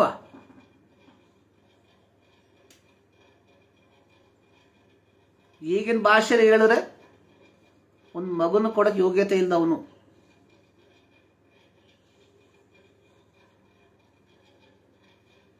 ಆದ್ರೆ ಅಬ್ರಹಾಮ ಓಡೋಗಿ ಇವ್ರು ಏನ್ ಮಾಡ್ದ, ಈ ಬಂದಂತ 3 ವ್ಯಕ್ತಿಗಳನ್ನ ಮರದ ಕೆಳಗೆ ಕೂರಿಸ್ಬಿಟ್ಟು ಓಡೋದ ರೂಮಿಗೆ, ಕೋಣೆ ಒಳಗೆ ಅಥವಾ ತನ್ನ ಗುಡಾರದೊಳಗೆ. ಸಾರಾಳ ಏನ್ ಮಾಡಿದ್ದಾಳೆ, ಗುಡಾರದ ಹಿಂಭಾಗದಲ್ಲಿ ನಿಂತಿದ್ದಾಳೆ. ಇವತ್ತು ಹಂಗಲ್ಲ. ಇವತ್ತಿನ ಪ್ರಶ್ನೆ ಏನಂದ್ರೆ, ಯಾರಾದ್ರು ಗೆಸ್ಟ್ ಬಂದ್ಬಿಟ್ರೆ ಗಂಡ ಒಳಗಿರ್ತಾನೆ ಅಡಿಗೆ ಮನೆಯಲ್ಲಿ, ಹೆಂಡತಿ ಆಗ ಕೂತಿರ್ತಾಳೆ ಅಂತ ಗತಿಗೇಡು. ಅಬ್ರಹಾಮ ಏನ್ ಮಾಡ್ದ, ಓಡೋದ. ಒಂದು 3 ಸೇರು ಏನು ಗೋಧಿ ತಗೊಂಡು ಚೆನ್ನಾಗಿ ನಾದಿ ರೊಟ್ಟಿ ಮಾಡಕ್ಕೆ ಹೇಳ್ದ. ಕೊಟ್ಟಿಗೆ ಓಡೋದ. ಒಂದು ಕರುವನ್ನ ತೆಗೆದುಬಿಟ್ಟು ಕಶಾಪ್ ಮಾಡಕ್ಕೆ ಹೇಳ್ದ. ಯಾರಿಗೆ? ಕೆಲಸವರಿಗೆ. ಸಾರಳು ಒಂದು ಎದುರು ಮಾತು ಮಾತಾಡದೆ ಅಬ್ರಹಾಮ್ ಹೇಳಿದಂಥ ಕಾರ್ಯವನ್ನು ಮಾಡಿದ್ಲು. ಪ್ರೀತಿ. ನ್ಯೂನ್ಯತೆಗಳಿದೆ, ಮಕ್ಕಳಿಲ್ಲ. ನಾನು ಒಂದು ಪ್ರಸಂಗ ಕೇಳಿದೆ ನೆನ್ನೆ. ಒಂದು ಕಟ್ಟಡ ಮನೆ ಇಲ್ಲ, ಸ್ವಂತ ಮನೆ ಇಲ್ಲ, ಗೂಡಾರ. Abraham is a big rich man, ಬಹಳ ಐಶ್ವರ್ಯವಂತನಾದ ವ್ಯಕ್ತಿ. ಸೊ ತನ್ನ ಜೀವಿತದ ಕೊನೆ ತನಕ ಅವನೆಲ್ಲಿ ಯಾವ ರೀತಿ ಗೂಡಾರದಲ್ಲಿ ವಾಸ ಮಾಡ್ತಾ ಇದ್ದ. ನೋಡಿ, 12ನೇ ಅಧ್ಯಾಯದಲ್ಲಿ ದೇವರು ಅಬ್ರಹಾಮನನ್ನ ಕರೆಯುವಂತಹ ಸಂದರ್ಭದಲ್ಲಿ ಅಬ್ರಹಾಮನ ಏನ್ ಮಾಡ್ತಾ ಇದ್ದ, ಒಂದು ಒಳ್ಳೆ ಮನೆಯಲ್ಲಿ ವಾಸ ಮಾಡಿದ್ದ ವ್ಯಕ್ತಿ. ದೇವರ ಮಾತನ್ನ ಕೇಳಿ ಸ್ವದೇಶವನ್ನ, ಬಂಧು ಬಳಗವನ್ನ ಬಿಟ್ಟು ಹೊರಟು ಬಂದಂತಹ ಅಬ್ರಹಾಮ ತನ್ನ ಜೀವಿತದ ಕೊನೆ ತನಕ ಗುಡಾರದಲ್ಲಿ ವಾಸ ಮಾಡ್ತಾ ಇದ್ದ. ಸಾರಳಿಗೆ ಹೇಳೋದಕ್ಕೆ 108 ಕಾರಣ ಇದೆ. ಲೇ ಮುದುಕ, ಒಂದು ಸ್ವಂತ ಮನೆ ಕಟ್ಟಲಿ ಇದ್ರಾಗ್ಬಿಟ್ಟು ದೇವ್ರ ಮಾತು ಕೇಳ್ಬಿಟ್ಟು ಬಂದ್ಬಿಟ್ಟೆ. ನಾನು ತೋರಿಸ್ಬಿಟ್ಟು ದೇಶಕ್ಕೆ ಹೋಗಿ, ಎಲ್ಲಿ ತೋರ್ಸೋದು ದೇವರು? ಇನ್ನೂ ತೋರಿಸಿಲ್ವಲ್ಲ, ಹೋಗ್ತಾನೆ ಇದ್ದೀವಿ. Keep on travelling. ಅದು ಹಾಳಾಗೋಗ್ಲಿ. ನಿನಗೆ 75 ವಯಸ್ಸು ಇರ್ಬೇಕಾದ್ರೆ ದೇವ್ರು ನಿನಗೆ ಏನು ಹೇಳ್ದ? ನಿನ್ನನ್ನು ದೊಡ್ಡ ಜನಾಂಗವಾಗುವಂತೆ ಆಶೀರ್ವಾದ ಮಾಡ್ತೇನೆ. ಈಗ 24 ವರ್ಷ ಮುಗೀತು. ಇವಾಗ ನಿನಗೆ ಇವಾಗ 99 ವಯಸ್ಸು, ನನಗೆ 89 ವಯಸ್ಸು. ಎಲ್ಲಿ ಸಂತತಿ, ಸಂತಾನವು ಎಲ್ಲಿ? ಒಂದು ಸಂತತಿ ಇಲ್ಲಿ. ಸೊ ಈ ರೀತಿ ಹೇಳೋದಕ್ಕೆ 108 ಪ್ರಶ್ನೆಗಳು ಇರಬಹುದು, ಇತ್ತು. ಯಾರಿಗೆ? ಸಾರಾಳಿಗೆ. ಆದ್ರೆ ಅವಳು ಮಾತಾಡಿಲ್ಲ. ಅಬ್ರಹಾಮ ಹೇಳ್ತಾ ಇದ್ದಾರೆ, ರೊಟ್ಟಿ ಮಾಡು. ರೊಟ್ಟಿ ಮಾಡಿದ್ರು. ಪ್ರೀತಿ. Where there is a love, ಎಲ್ಲಿ ಪ್ರೀತಿ ಇದೋ ಅಲ್ಲಿ ನ್ಯೂನ್ಯತೆಗಳಿಗೆ ಸ್ಥಾನ ಇರೋದಿಲ್ಲ. ಇವತ್ತು ಯಾಕೆ ನಮ್ಮ ಕ್ರೈಸ್ತ ಕುಟುಂಬದಲ್ಲಿ ಗಲಿಬಿಲಿ, ಕಲಹ, ಕೋಲಾಹಲ? There is no love. ಇಂದು ನಮ್ಮ ಪ್ರೀತಿ ಅನ್ನುವಂಥದ್ದು ಓನ್ಲಿ ಮೆಟೀರಿಯಲಿಸ್ಟಿಕ್, ಲೌಕಿಕವಾಗಿ ಕಾಣುವಂತಹ ಪ್ರೀತಿ ಮಾತ್ರ. ಪ್ರೀತಿಯ ದೇವ ಜನರೇ, ಈ ಮುಂಜಾನೆಯಲ್ಲಿ ಯೋಚನೆ ಮಾಡಿ, ನಮ್ಮಲ್ಲಿ ಪ್ರೀತಿ ಇದೆಯಾ? ಇದು ಮದುವೆಗೆ ಮಾಡಬೇಕಾಗಿರುವಂಥ ಪ್ರಸಂಗ. ಪ್ರತ್ಯೇಕವಾಗಿ ಪೆಂಟೆಕೋಸ್ಟ್ ಸಭೆಗಳಲ್ಲಿ ಇದು ಕೇವಲ ಮದುವೆ ಸಂದರ್ಭದಲ್ಲಿ ಮಾತ್ರ ಹೇಳುವಂಥ ವಿಚಾರ. ಬಾಕಿ ಎಲ್ಲ ಆಶೀರ್ವಾದ, ಬಿಡುಗಡೆ, ದೆವ್ವ, ಪಿಶಾಚಿ, ಫೂ ಛ ಅಷ್ಟೇ.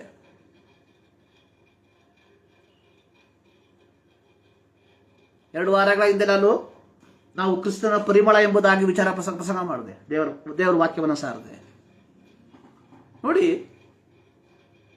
ದೇವರ ಪ್ರೀತಿಯಲ್ಲಿ ಒಂದು ಕುಟುಂಬ, ಗಂಡ ಹೆಂಡತಿ ಮಕ್ಕಳು, ಹೋಗ್ಲಿ ಅಬ್ರಹಾಮನ ತರ ದೇವರು ಮಕ್ಕಳು ಕೊಟ್ಟಿಲ್ಲ ಅಂದ್ರೆ ಪರವಾಗಿಲ್ಲ, ಗಂಡ ಹೆಂಡತಿನ ಓಕೆ. ದೇವರ ಪ್ರೀತಿಯಲ್ಲಿ ನೀವು ದೇವರು ನಿಮ್ಮನ್ನು ಹಾಕಿರುವಂತಹ ಸ್ಥಳದಲ್ಲಿ ಬಾಳ್ವೆ ಮಾಡಿದ್ರೆ ನಿಮ್ಮ ಜೀವಿತ ಕ್ರಿಸ್ತನ ಪರಿಮಳವಾಗಿ ಮಾರ್ಪಡ್ತದೆ. ದೇವರು ಇದನ್ನು ಬಯಸ್ತಾ ಇದ್ದಾರೆ ನಮ್ಮಿಂದ. ದೇವರು ಬಯಸುವಂಥದ್ದು ನಮ್ಮ ಜೀವಿತದ ಮೂಲಕ ಸುವಾರ್ತೆ ಎಲ್ಲ ಕಡೆಗೂ ಸಾರಲ್ಪಡಬೇಕು. ನಾನು ಪ್ರತಿದಿನ ಮಾಡುವಂತಹ ಪ್ರಸಂಗದ ಮೂಲಕವಾಗಿ ಅಲ್ಲ, ನಾನು ಭಾನುವಾರ ಮಾಡುವಂತಹ ಪ್ರಸಂಗದ ಮೂಲಕವಾಗಿ ಅಲ್ಲ. ದೇವರು ಬಯಸುವಂಥದ್ದು ನನ್ನ ಜೀವಿತ, ನನ್ನ ಕುಟುಂಬದ ಮೂಲಕ ಕ್ರಿಸ್ತನ ಪರಿಮಳ, ಕ್ರಿಸ್ತನ ಸುವಾಸನೆ ಎಲ್ಲ ಕಡೆಗೂ ಸಾರಲ್ಪಡಬೇಕು, ವ್ಯಾಪಿಸಲ್ಪಡಬೇಕು. ಪ್ರಿಯರೇ, ನಮ್ಮ ಕುಟುಂಬ ಕ್ರಿಸ್ತನ ಪರಿಮಳವಾಗಿದೆಯಾ? ನಮ್ಮ ಕುಟುಂಬ ಆ ಶಾಶ್ವತವಾದ ಪ್ರೀತಿಯಲ್ಲಿ ಮುಂದಕ್ಕೆ ಸಾಗ್ತಾ ಇದೆಯಾ? ಯಾಕೋಬ ಏನ್ ಮಾಡ್ದ? ಈ ಲವ್ಡ್ ರಾಹೇಲ್. ನೋಡಿ, ಅಲ್ಲಿ ನಿಮಗೆ ಗೊತ್ತು, ಅಲ್ಲಿ ಲಾಬಾನ ಏನ್ ಮಾಡ್ದ? ರಾಹೇಲಿಗೆ ಬದಲಾಗಿ ಲೇಯಳನ್ನ ಕೊಟ್ಟ. 7 ವರ್ಷ. ನೋಡಿ, 14 ವರ್ಷ ಯಾಕೋಬ ರಾಹೇಲಗೋಸ್ಕರವಾಗಿ ಕೆಲಸ ಮಾಡ್ದ. ನೋಡಿ, ಇವರ ಅಗ್ರಿಮೆಂಟ್ ಏನಾಗಿತ್ತು? 18ನೇ ವಾಕ್ಯ, ಯಾಕೋಬನು ರಾಹೇಲನನ್ನು ಮೆಚ್ಚಿಕೊಂಡು ನಿನ್ನ ಕಿರಿಮಗಳಾದ ರಾಹೇಲಿಗೋಸ್ಕರ ನಿನ್ನಲ್ಲಿ 7 ವರ್ಷ ಸೇವೆ ಮಾಡ್ತೇನೆ. 21ನೇ ವಾಕ್ಯ, ಯಾಕೋಬನು ಲಾಬಾನನಿಗೆ ಗೊತ್ತು ಮಾಡಿದ ಕಾಲ ಮುಗಿಯಿತು, ಆಕೆಯನ್ನು ನನ್ನ ಹೆಂಡತಿ ಆಗುವುದಕ್ಕೆ ಸ್ವಾಧೀನಕ್ಕೆ ಕೊಡು ಎಂದು ಹೇಳಿದಾಗ ಲಾಬಾನ ಔತಣ ಮಾಡಿಬಿಟ್ಟು ಆ ರಾತ್ರಿ ಏನು ಮಾಡ್ದ? ಲೇಯಳನ್ನ ಯಾಕೋಬನಿಗೆ ಕೊಟ್ಟ. ಅನುರಕ್ತ ಆಗ್ಬಿಟ್ಟಿದ್ದ ಪಾಪ. ಕೋಣೆಗೆ ಬಂದಿದ್ದು ಲೇಯಳ ಎಂಬುದಾಗಿ ನೋಡ್ಲಿಲ್ಲ ಅವನು. ಬೆಳಗ್ಗೆ ಎದ್ದಾಗ ಗೊತ್ತಾಯ್ತು ಮೋಸ ಆಯ್ತು ಅಂತ ಹೇಳ್ಬಿಟ್ಟು. ಇವತ್ತು ಅನೇಕ ಮೋಸ ಹೋದಂಥವ್ರು ಇದ್ದಾರೆ ನಮ್ಮ ಮಧ್ಯದಲ್ಲಿ. 2 ಕಡೆ, ಒಂದೇ ಕಡೆ ಅಲ್ಲ. ಡಿಗ್ರಿ ಮಾಡಿದಂತ ಬಿಟ್ಟು SLC ಪಾಸ್ ಆಗಿದ್ರೂ ಮದುವೆ ಆಗಿರುವಂತ ಮಹಾಪುರುಷರು ನಮ್ಮ ಮಧ್ಯದಲ್ಲಿದ್ದಾರೆ ಅಲ್ವಾ?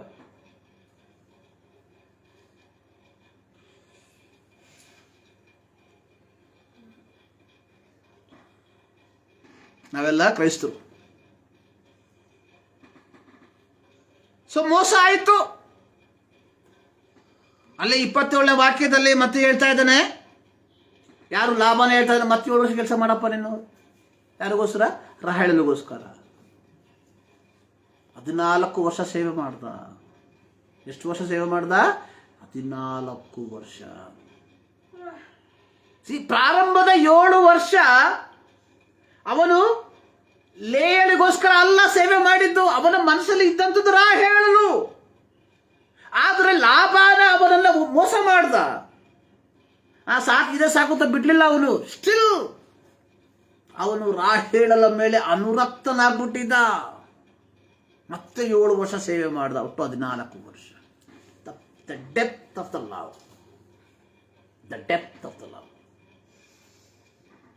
Nothing can. It is a silly for him. ಯಾಕೋಬನಿಗೆ ಇದು ನಥಿಂಗ್.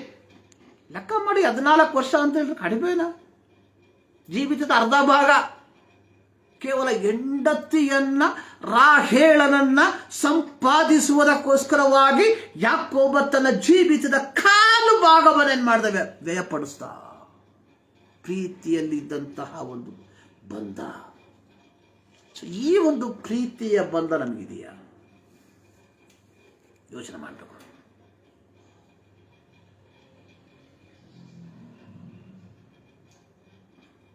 ಎರಡನೇದು,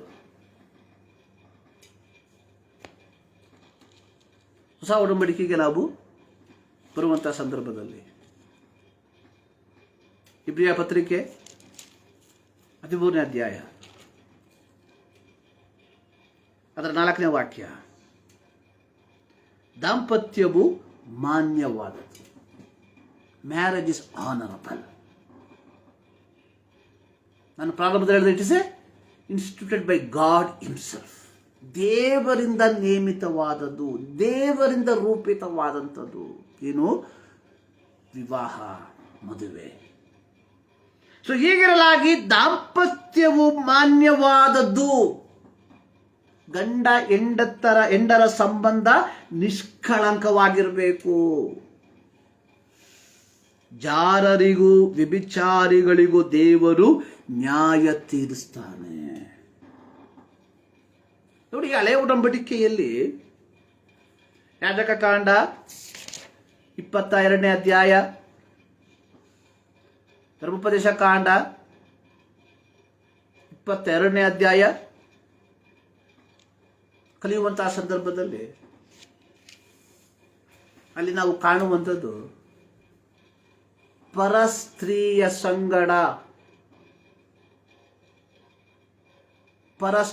ಸಂಗಡ.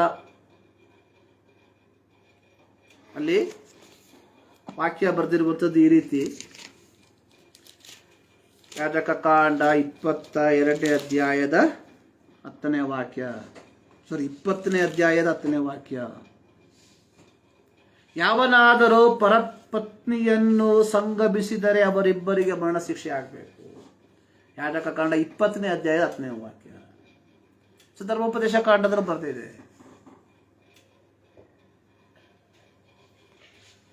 ನೋಡಿ, ಯೆಹೋವನು ಮೋಶೆಯ ಮೂಲಕ ಇಸ್ರಾಯೇಲರಿಗೆ ದಶಾಜ್ಞೆಯನ್ನು ಕೊಟ್ಟಂತಹ ಸಂದರ್ಭದಲ್ಲಿ ವಿಮೋಚನಾ ಕಾಂಡ 20ನೇ ಅಧ್ಯಾಯ ಅದರ 14ನೇ ವಾಕ್ಯ, ಸರಿ, ವ್ಯಭಿಚಾರ ಮಾಡಬಾರ್ದು ಆಜ್ಞೆ. ಏನು ವ್ಯಭಿಚಾರ? ತನ್ನದಲ್ಲದ ಹೆಂಡತಿಯ ಸಂಗಡ ಸಂಗಮಿಸುವಂಥದ್ದು ವ್ಯಭಿಚಾರ. ದೇವರು ಇದನ್ನು, ಕುಟುಂಬವನ್ನು ಒಂದು ಮಾನ್ಯವಾಗಿ ರೂಪಿಸಿರುವಂಥದ್ದು. ಸೊ ಇಲ್ಲಿ ಇಬ್ರಿಯ ಗ್ರಂಥಕರ್ತ ತನ್ನ ಓದುಗರಿಗೆ ಅಥವಾ ದೇವರ ಮಕ್ಕಳಿಗೆ ಹೇಳುವಂಥದ್ದು, ದಾಂಪತ್ಯ ಮಾನ್ಯವಾದದ್ದು. ಗಂಡ ಹೆಂಡರ ಸಂಬಂಧ ನಿಷ್ಕಳಂಕವಾಗಿರಬೇಕು. ಜಾರರಿಗೂ ವ್ಯಭಿಚಾರಿಗಳಿಗೂ ದೇವರು ನ್ಯಾಯ ತೀರಿಸ್ತಾನೆ. ಹಳೆ ಒಡಂಬಡಿಕೆಯಲ್ಲಿ ನೋಡಿ, ಯೋಹಾನನ ಸುವಾರ್ತೆ 8ನೇ ಅಧ್ಯಾಯದಲ್ಲಿ ಕೆಲವು ವ್ಯಕ್ತಿಗಳು ಏನು ಮಾಡಿದ್ರು, ಒಂದು ಸ್ತ್ರೀಯನ್ನ ಯೇಸು ಸ್ವಾಮಿಯ ಬಳಿಗೆ ಕರ್ಕೊಂಡು ಬಂದ್ರು. ನೋಡಿ, ಯಾರು? ಶಾಸ್ತ್ರಿಗಳು, ಫರಿಸಾಯರು. ವ್ಯಭಿಚಾರದಲ್ಲಿ ಸಿಕ್ಕಿ ಹಾಕಿದ್ದ ಒಬ್ಬ ಹೆಂಗಸನ್ನ ನೋಡಿ, ಹಳೆ ಒಡಂಬಡಿಕೆಯಲ್ಲಿ ಬರೆದಿರುವಂಥದ್ದು ವ್ಯಭಿಚಾರ ಮಾಡುವಂತಹ ಇಬ್ಬರನ್ನ, ಯಾರು? ಅದು ಸ್ತ್ರೀಯನ್ನು ಪ್ಲಸ್ ಪುರುಷನನ್ನು ಕಲ್ಲೆಸೆದುಕೊಳ್ಳಬೇಕು, ಮರಣ ಶಿಕ್ಷೆಯನ್ನು ವಿಧಿಸಬೇಕು. ಆದರೆ ಇಲ್ಲಿ ಈ ಮಹಾನ್ ವ್ಯಕ್ತಿಗಳು ಆಕೆಯನ್ನ ಮಾತ್ರ ತಕ್ಕ ಬರ್ತಾ ಇದ್ದಾರೆ. ಆಕೆಯ ಸಂಗಡ ವ್ಯಭಿಚಾರ ಮಾಡಿದ ಗಂಡಸೆಲ್ಲೋದಾ? ಎಕ್ಸಂಪ್ಷನ್. ಸೊ ಇವರು ಹೇಳುವಂಥದ್ದು, ಬೋಧಕನೇ, ಇಂಥವನನ್ನು ಕಲ್ಲೆಸೆದು ಕೊಲ್ಲಬೇಕೆಂದು ಮೋಶೆಯ ಧರ್ಮಶಾಸ್ತ್ರದಲ್ಲಿ ನಮಗೆ ಅಪ್ಪಣೆ ಕೊಟ್ಟಿದ್ದಾನೆ. ಹಳೆ ಒಡಂಬಡಿಕೆಯಲ್ಲಿ ವ್ಯಭಿಚಾರ ಮಾಡುವಂತಹ ವ್ಯಕ್ತಿಯನ್ನ ಕಲ್ಲೆಸೆದು ಕೊಲ್ಲಬೇಕೆಂಬ ನಿಯಮ ಇತ್ತು. ಆದರೆ ಹೊಸ ಒಡಂಬಡಿಕೆಗೆ ಬರುವಂತಹ ಸಂದರ್ಭದಲ್ಲಿ ಏನು ಗೊತ್ತಾ ನಿಯಮ? ಏನು ನಿಯಮ? 1 ಕೊರಿಂಥ 9ನೇ ಅಧ್ಯಾಯ 6ನೇ ವಾಕ್ಯ ಏನು ಹೇಳ್ತಾ ಇದೆ? 6ನೇ ಅಧ್ಯಾಯ 9ನೇ ವಾಕ್ಯ ಏನು ಹೇಳ್ತಾ ಇದೆ? ಜಾರರು, ವ್ಯಭಿಚಾರಿಗಳು ದೇವರ ರಾಜ್ಯವನ್ನು ಸೇರೋದಿಲ್ಲ. ಜಾರರು ವ್ಯಭಿಚಾರಿಗಳು ದೇವರ ರಾಜ್ಯವನ್ನು ಸೇರೋದಿಲ್ಲ.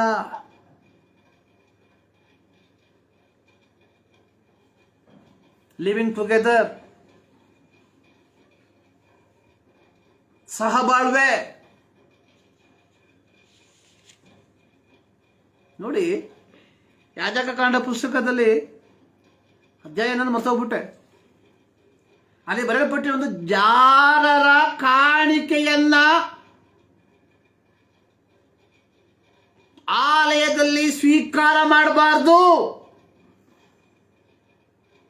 ಜಾರರ ಕಾಣಿಕೆಯನ್ನ ವ್ಯಭಿಚಾರಿಗಳಿಗೆ ಕಲ್ಲೆಸೆದು ಮರಣ ಶಿಕ್ಷೆಯನ್ನ ಕೊಡುವಾಗ ಜಾರರ ಕಾಣಿಕೆಯನ್ನ ಸ್ವೀಕಾರ ಮಾಡಬಾರ್ದು.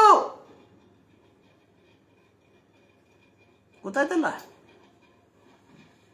ನಾನು ಪ್ರಾರಂಭದಲ್ಲಿ ಹೇಳಿದ, ಇವತ್ತು ನಮಗೆ ನೀನು ಜಾರ ಆದ್ರೂ ಪರವಾಗಿಲ್ಲ, ನೀನು ಲಿವಿಂಗ್ ಟುಗೆದರ್ ಆದ್ರೂ ಪರವಾಗಿಲ್ಲ, ಏನು ಬೇಕಾದ್ರೂ ಮಾಡು, ನಮಗೆ ಬೇಕಾಗಿದ್ದು ಇಷ್ಟೇ ಸ್ವಾಮಿ. ಭಾನುವಾರ ಹಬ್ಬ ಕೂತ್ಕೋ, ನಮ್ಮ ಏನು ಹಾಲ್ ತುಂಬಿರಬೇಕು, ಕಾಣಿಕೆ ಬರುವಂತಹ ಸಂದರ್ಭದಲ್ಲಿ ಚೀಲ ತುಂಬಬೇಕಷ್ಟೇ, ನಮಗೆ ಬೇರೆ ಏನು ಬೇಕಾಗಿಲ್ಲ. ಹಳೆ ಉಡಂಬಡಿಕೆಯಲ್ಲಿ ಜಾರರ ಕಾಣಿಕೆಯನ್ನ ಅಂಗೀಕಾರ ಮಾಡಂಗಿಲ್ಲ. ಇವೆಲ್ಲ ಇದ್ರೆ ಸ್ವಾಮಿ ಸುಮ್ಮನಲ್ಲ ಕ್ರೈಸ್ತತ್ವ. ನಿನ್ನ ಇಷ್ಟದ ಪ್ರಕಾರವಾಗಿ ಬದುಕೋದಲ್ಲ ಕ್ರೈಸ್ತತ್ವ. ನಾವ್ ಹೇಳ್ಬೋದು, ನಮಗೆ ಸ್ವಾಮಿ ನಾವು ಲಿವಿಂಗ್ ಟುಗೆದರ್ ಅಲ್ರೇ, ನಾವು ನಮ್ಮ ಹೆಂಡತಿ ಜೊತೆಗೆ ಇದ್ದೀವಿ.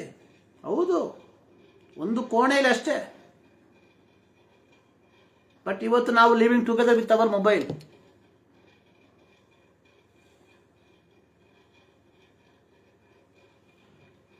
ಮನೇಲಿ ಗಂಡ ಇದ್ರೇನು ಇನ್ನೊಬ್ಬ ಗಂಡ ಮೊಬೈಲಲ್ಲಿ ಇರ್ತಾನೆ. ಮನೇಲಿ ಹೆಂಡತಿ ಇದ್ರೇನು ಇನ್ನೊಬ್ಬ ಹೆಂಡತಿ ಮೊಬೈಲಲ್ಲಿ ಇರ್ತಾಳೆ. Living together with mobile, chatting with chatting, chatting and cheating and eating.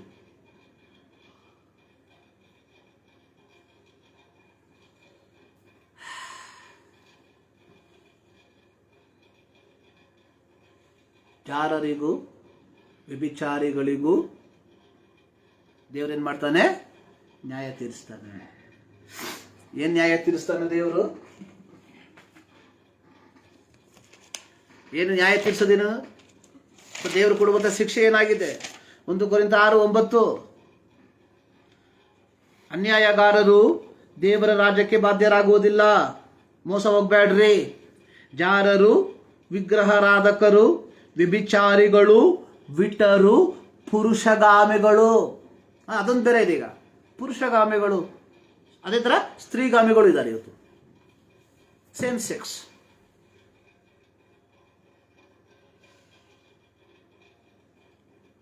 ಇಂಥವರು ಯಾರು ಇವರೊಳಗೆ ಒಬ್ಬರು ದೇವರ ರಾಜ್ಯಕ್ಕೆ ಬಾಧ್ಯರಾಗೋದಿಲ್ಲ. ಹಳೆ ಒಡಂಬಡಿಕೆಯಲ್ಲಿ ಕಲ್ಲೆಸೆದು ಕೊಲ್ಲಬೇಕೆಂಬ ನಿಯಮವನ್ನ ಯೆಹೋವನು ಮೋಶೆಯ ಮೂಲಕ ಇಸ್ರಾಯೇಲರಿಗೆ ಕೊಟ್ಟಿರುವಾಗ, ಹೊಸ ಒಡಂಬಡಿಕೆಯಲ್ಲಿ ಪೌಲನು ಪವಿತ್ರಾತ್ಮ ಪ್ರೇರಿತನಾಗಿ ಹೇಳ್ತಾ ಇರುವಂಥದ್ದು, ಜಾರರು, ವ್ಯಭಿಚಾರಿಗಳು, ಪುರುಷಗಾಮಿಗಳು, ಕಳ್ಳರು, ಸುಳುಕೊಳ್ಳುವವರು, ಇಂಥವರು ಯಾರು ದೇವರ ರಾಜ್ಯಕ್ಕೆ ಸೇರೋದಿಲ್ಲ. ನಾನು ಅದಕ್ಕೆ ಪ್ರಾರಂಭದಲ್ಲಿ ಹೇಳಿದ್ದು, ನೀವು ಇವುಗಳನ್ನ ಪಾಲಿಸುವಂತ ವ್ಯಕ್ತಿಯಾಗಿದ್ರೆ ದಯವಿಟ್ಟು ಚರ್ಚನ್ನ ಬಿಟ್ಟು ಹೋಗ್ಬಿಡಿ. ಇಲ್ಲ, ನಿಮ್ಮ ಜೀವಿತವನ್ನ ಕ್ರಮಪಡಿಸ್ಕೊಳ್ರಿ. ನೀವು ನಿಮ್ಮ ಜೀವಿತವನ್ನ ಇದಕ್ಕನುಗುಣವಾಗಿ ಕ್ರಮಪಡಿಸಿಕೊಳ್ಳೋದಕ್ಕೆ ತಯಾರಿಲ್ಲದೆ ಹೋದ್ರೆ ದಯವಿಟ್ಟು ಹೋಗ್ಬಿಡಿ. Don't waste your money. ನಾನು ಅದೇ ಹೇಳೋದು. ಯಾಕೆ ಸುಮ್ಮನೆ ತೊಳೆದು ದುಡ್ಡು ಕೊಡ್ತೀರ ಅಲ್ಲಿ?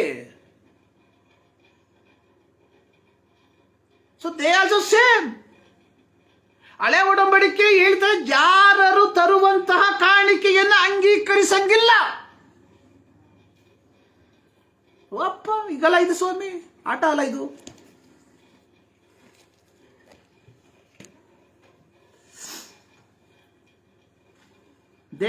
ದೇವರ ರಾಜ್ಯ ಅನ್ನೋದು ಸಮುದ್ರ ಅಲ್ರೇ ಇದು. ಸೊ ಇದ್ರೊಳಗೆ ಹೋಗ್ಬೇಕಂದ್ರೆ ಭಾರಿ ಕಷ್ಟ, ಭಾರಿ ಕಷ್ಟ. ಇದು ಇಟ್ಸ್ ನಾಟ್ ಈಸಿ ವೇ.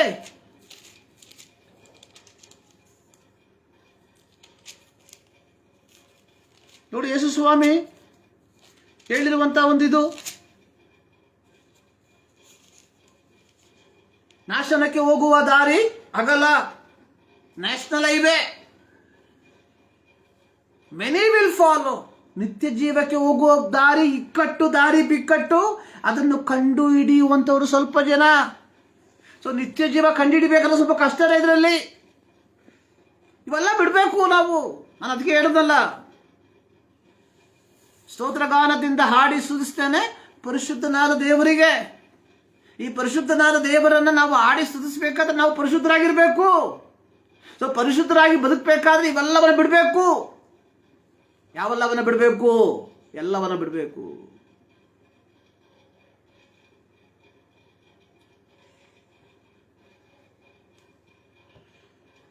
ಪ್ರಿಯರೇ, ಇನ್ನೂ ಹೇಳ್ಕೊಂಡು ಹೋಗ್ತಾ ಇರ್ತೀವಿ. ಮೆನಿ ಥಿಂಗ್ಸ್ ಟು ಸೇ.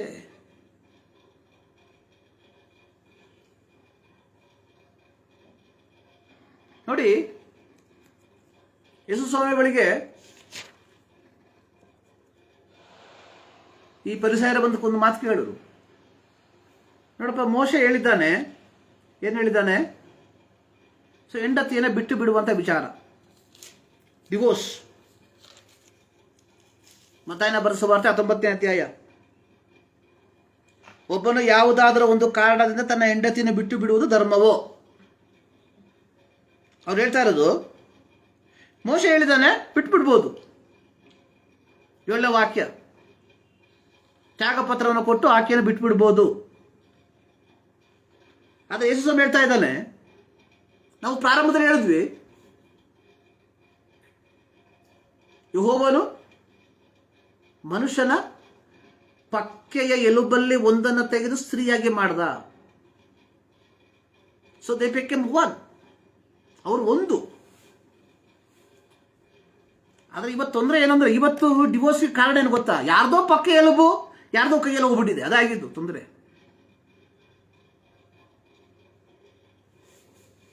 ಅವನೊಂದು ಪಕ್ಕ ಎಲುಬು ಆಗಿದ್ರೆ ಅಲ್ಲ ನಿಂತ್ಕೊಳ್ಳುತ್ತೆ ಕರೆಕ್ಟಾಗಿ. ಲವ್ ಇಲ್ಲ, ಲಿವಿಂಗ್ ಟುಗೆದರ್ ಮಾಡಿಬಿಟ್ಟು ಮದುವೆ ಆಗ್ತಾರೆ. 6 ತಿಂಗಳಾದ್ಮೇಲೆ ಲಿವಿಂಗ್ ಸಪ್ರೇಟು. ಯಾರ್ದೋ ಪಕ್ಕ ಎಲುಬದು, ನಿಂದಲ್ಲ ಅದು.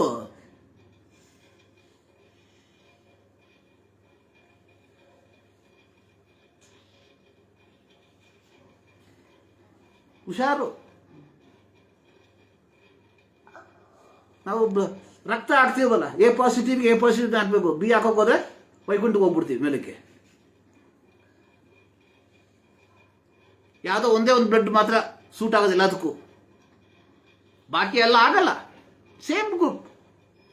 ನಿನ್ನ ಪಕ್ಕ ಎಲುಬು ನಿನಗಿರ್ಬೇಕು, ಹುಡುಕ್ಬೇಕು ಅದನ್ನ.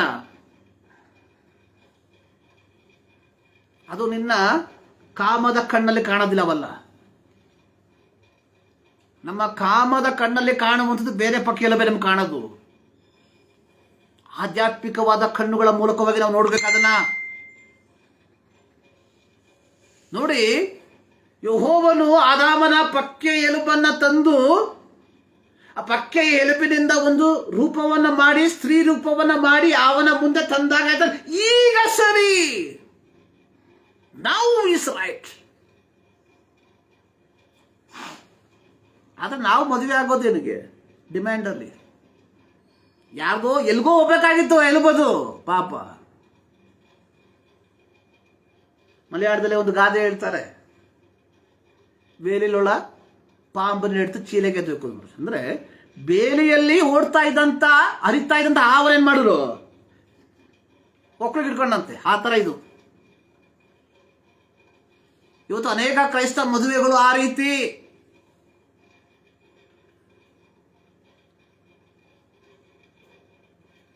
ನಮ್ದು ಸರಿಯಾದ ಪಕ್ಕ ಎಲುಬ ನೋಡಿ.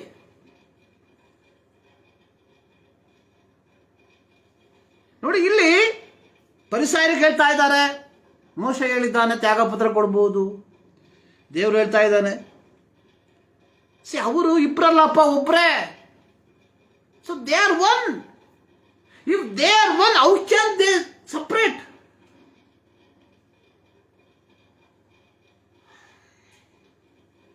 ಪ್ರಿಯರೇ, ಇವೆಲ್ಲವನ್ನ ನಾನು ಯಾಕೆ ಹೇಳ್ತೀನಿ ಅಂತ ಹೇಳಿದ್ರೆ, ಇದು ನಮ್ಮ ಕ್ರೈಸ್ತ ಜೀವಿತಕ್ಕೆ ಅತ್ಯಂತ ಪ್ರಾಮುಖ್ಯವಾದಂಥ ವಿಚಾರ. It is not important of the marriage. ಮದುವೆ ಬಗ್ಗೆ ಹೇಳೋದಕ್ಕೋಸ್ಕರ ನಾನು ಇಷ್ಟೆಲ್ಲ ಹೇಳ್ತಾ ಇರೋದು. ಸೊ ಈ ಮದುವೆ ಅನ್ನುವಂಥದ್ದು ಅಥವಾ ನಮ್ಮ ಕುಟುಂಬ ಅನ್ನುವಂಥದ್ದು ಇದು ಕೇವಲ ನಮಗೆ ಮಾತ್ರ ಸಂಬಂಧಪಟ್ಟಂಥದ್ದಲ್ಲ. ಸೊ ಇದು ನಮ್ಮ ಮೂಲಕ ಕ್ರಿಸ್ತನ ಪರಿಮಳ ಬೀಸುವಂಥದ್ದಾಗಿರ್ಬೇಕು. So that is our aim, ನಮ್ಮ ಗುರಿ ಅದು. ಆಗ್ತಾ ಇದೆಯಾ?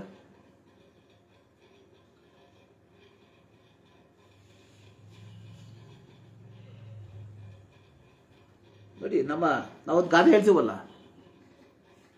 ಗಿಡವಾಗಿ ಬೊಗ್ಗದು ಮರವಾಗಿ ಬೊಗ್ಗಿದೆ.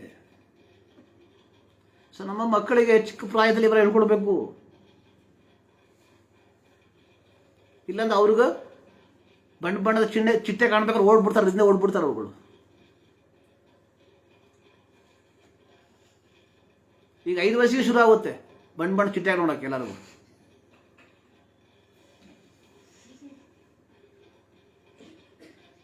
ಸುಮ್ಮನೆ ಅಬ್ರಹಾಮನ ಕತೆ, ದಾವೀದನ ಕತೆ ಸಂಡೇ ಸ್ಕೂಲಲ್ಲಿ ಸಂಡೇ ಸ್ಕೂಲ್ ಟೀಚರ್ಗಳ್ರ ಈ ಕತೆ ಹೇಳ್ಕೊಡ್ಬೇಡಿ. ಅಬ್ರಹಾಮನ ಕತೆನ ಅವ್ರು ಆಮೇಲೆ ಕಲ್ತ್ಕೊಂಡ್ಬಿಡ್ತಾರೆ ಅವರು. ಅಬ್ರಹಾಮನ ಕತೆನ, ದಾವೀದನ ಕತೆನ ಪ್ರತ್ಯೇಕವಾಗಿ ದಾವೀದನ ಕತೆ ಹೇಳ್ಕೊಡಕ್ ಹೋಗ್ಬೇಡಿ. ಯುದ್ಧ ಮಾಡೋ ಟೈಮಲ್ಲಿ ಮೇಲೆ ಕೂತ್ಕೊಂಡ್ಬಿಟ್ಟು ಚಿಟ್ಟೆ ನೋಡ್ದ. ನಾವು ಇದು ಹೇಳ್ಕೊಡ್ತೀವಿ ನಮ್ಮ ಸಂಡೇ ಸ್ಕೂಲ್ ಮಕ್ಕಳಿಗೆ. ಅವ್ರಿಗೆ ಇದು ವಯಸ್ಸು ಬೇರೆ, ಕುಣಿಯ ವಯಸ್ಸು ಬೇರೆ. ಹೇಳ್ಕೊಡಿ, ದಾಂಪತ್ಯದ ಮಹತ್ವದ ಬಗ್ಗೆ ಹೇಳ್ಕೊಡಿ, ಮಕ್ಕಳ ಜವಾಬ್ದಾರಿಯ ಬಗ್ಗೆ ಹೇಳ್ಕೊಡಿ. ಅಬ್ರಹಾಮನ ಕತೆ ಹೇಳ್ಬಿಟ್ಟು 100ಕ್ಕೆ 100 ಸಂಡೇ ಸ್ಕೂಲಲ್ಲಿ ಫಸ್ಟ್ ಪ್ರೈಸು. ನಾಚಿಕೆ ಇಲ್ಲೋ ನಿಮಗೆ?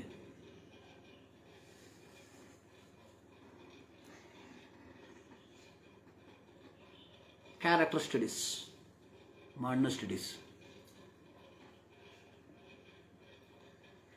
ಜೀವನ ಪರ್ಯಂತ ಇದೇ ಕೇಳದವರು. ಅಟ್ಲೀಸ್ಟ್ ಸಂಡೇ ಸ್ಕೂಲಲ್ಲಿ ಆದ್ರೂ ಬೇರೆ ಹೇಳ್ಕೊಡಿ ನೀವು.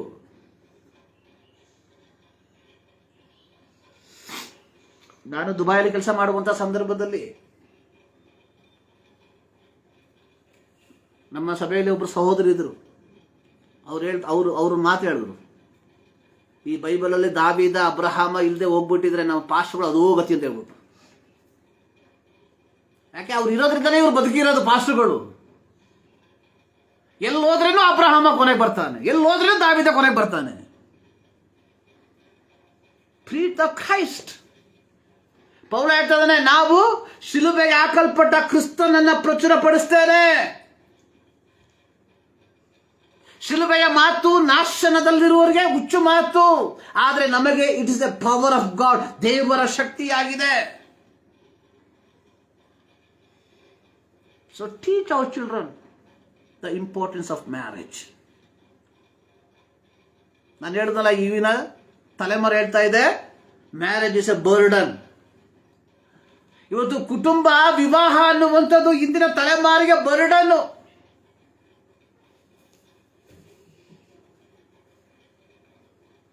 ಆದರೆ ನಮ್ಮ ತಂದೆಯರಿಗೆ, ನಮ್ಮ ತಾತಂದಿರಿಗೆ ಇದು ಬರ್ಡನ್ ಆಗಿರಲಿಲ್ಲ. It is A blessings. ಅದಕ್ಕೆ ನಾವು ಹುಟ್ಟಿ ಇಲ್ಲಿ ತನಕ ಬಂದಿರೋದು. ನೋಡಿ, ಚೀನಾ ದೇಶದ ಇವತ್ತು ಅನುಭವಿಸ್ತಿರುವಂಥ ದೊಡ್ಡ ತೊಂದರೆ ಏನಂದ್ರೆ, ದಿಸ್ ನೋ ಯಂಗ್ ಜನರೇಷನ್. ಅವರೊಂದು ತೀರ್ಮಾನ, ಒಂದು ಲವ್ ಮಾಡಿದ್ರು, ಒಂದೇ ಮಗು, ಮಕ್ಕಳೇ ಬೇಡ. ಒಂದು ಕಾಲದಲ್ಲಿ ಭಯಂಕರ ಕಠಿಣವಾದ ನಿಯಮ. ಸೊ ಅದರಿಂದ ಅವ್ರ ಮಕ್ಕಳು ಮಾಡ್ಕೊಂಡಿಲ್ಲ. ಸೊ ಇವಾಗಿರೋರೆಲ್ಲ ಮುದುಕರಾಗ್ತಾ ಇದ್ದಾರೆ. ಸೊ ಆ ಗ್ಯಾಪ್ ತುಂಬಕ್ಕೆ ಜನ ಇಲ್ಲ ಅಲ್ಲಿ ಇವತ್ತು.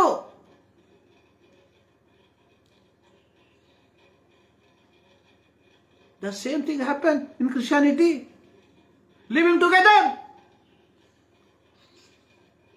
ಆಲ್ರೆಡಿ ನಮ್ಮ ಸಭೆಗಳಲ್ಲಿ ಜನ ಇಲ್ಲ ಇವತ್ತು. ನೋಡಿ, ನಮ್ಮ ಸಭೆಗಳಲ್ಲಿ ನೀವೇ ನೋಡಿ, ಈ ಮೆಗಾ ಬಿಟ್ಬಿಡಿ, ಲಿವಿಂಗ್ ಟುಗೆದರ್ ಚರ್ಚ್ ಬಿಟ್ಬಿಡಿ. Mega church is equal to living together church. ಅದು ಬಿಟ್ಬಿಡಿ, ಬೇರೆ ಚರ್ಚ್ ನೋಡಿ, ಕಣ್ ತೆಗೆದು ನೋಡಿ ನಿಮ್ಮ ಸಭೆಯನ್ನ. 55+ ಎಬೋವ್ ಅಷ್ಟೇ ಸಭೆಯಲ್ಲಿ ಇರೋದು. ಆಮೇಲೆ 5 ರಿಂದ 18 ವಯಸ್ಸು, 5 ರಿಂದ 18 ಬರ್ತಾರೆ, ಇಲ್ಲ 5 ರಿಂದ 20 ಬರ್ತಾರೆ, ಮದುವೆ ಆಗಿ ಹೊರ ಹೋಗ್ಬಿಡ್ತಾರೆ. ಆಮೇಲೆ ಅಷ್ಟೇ ಮುಗೀತು. ಆಮೇಲೆ ನಮ್ಮ ಸಭೆಗಳನ್ನು ನಾವು ಬಾಡಿಗೆ ಕೊಡಬೇಕಾಗುತ್ತೆ ಏನಕ್ಕಾದರೂ. Living together, remember this. ವಿವಾಹ ಮಾನ್ಯವಾದದ್ದು ಏನಕ್ಕೆ? ಸಂತಾನ. ಹೌದು. Let's our generation proclaim the glory of God. So ನಮಗೆ, ನಾವು ಕ್ರೈಸ್ತರಾದ ನಮಗೆ ಮಕ್ಕಳಿಂದ ಹೋಗ್ಬಿಟ್ರೆ, next who is going to preach Christ? ಯಾರು ಕ್ರಿಸ್ತನ ಸದ್ವರ್ತಮಾನವನ್ನು ಬೋಧಿಸ್ತಾರೆ? ಯೋಚನೆ ಮಾಡಿ.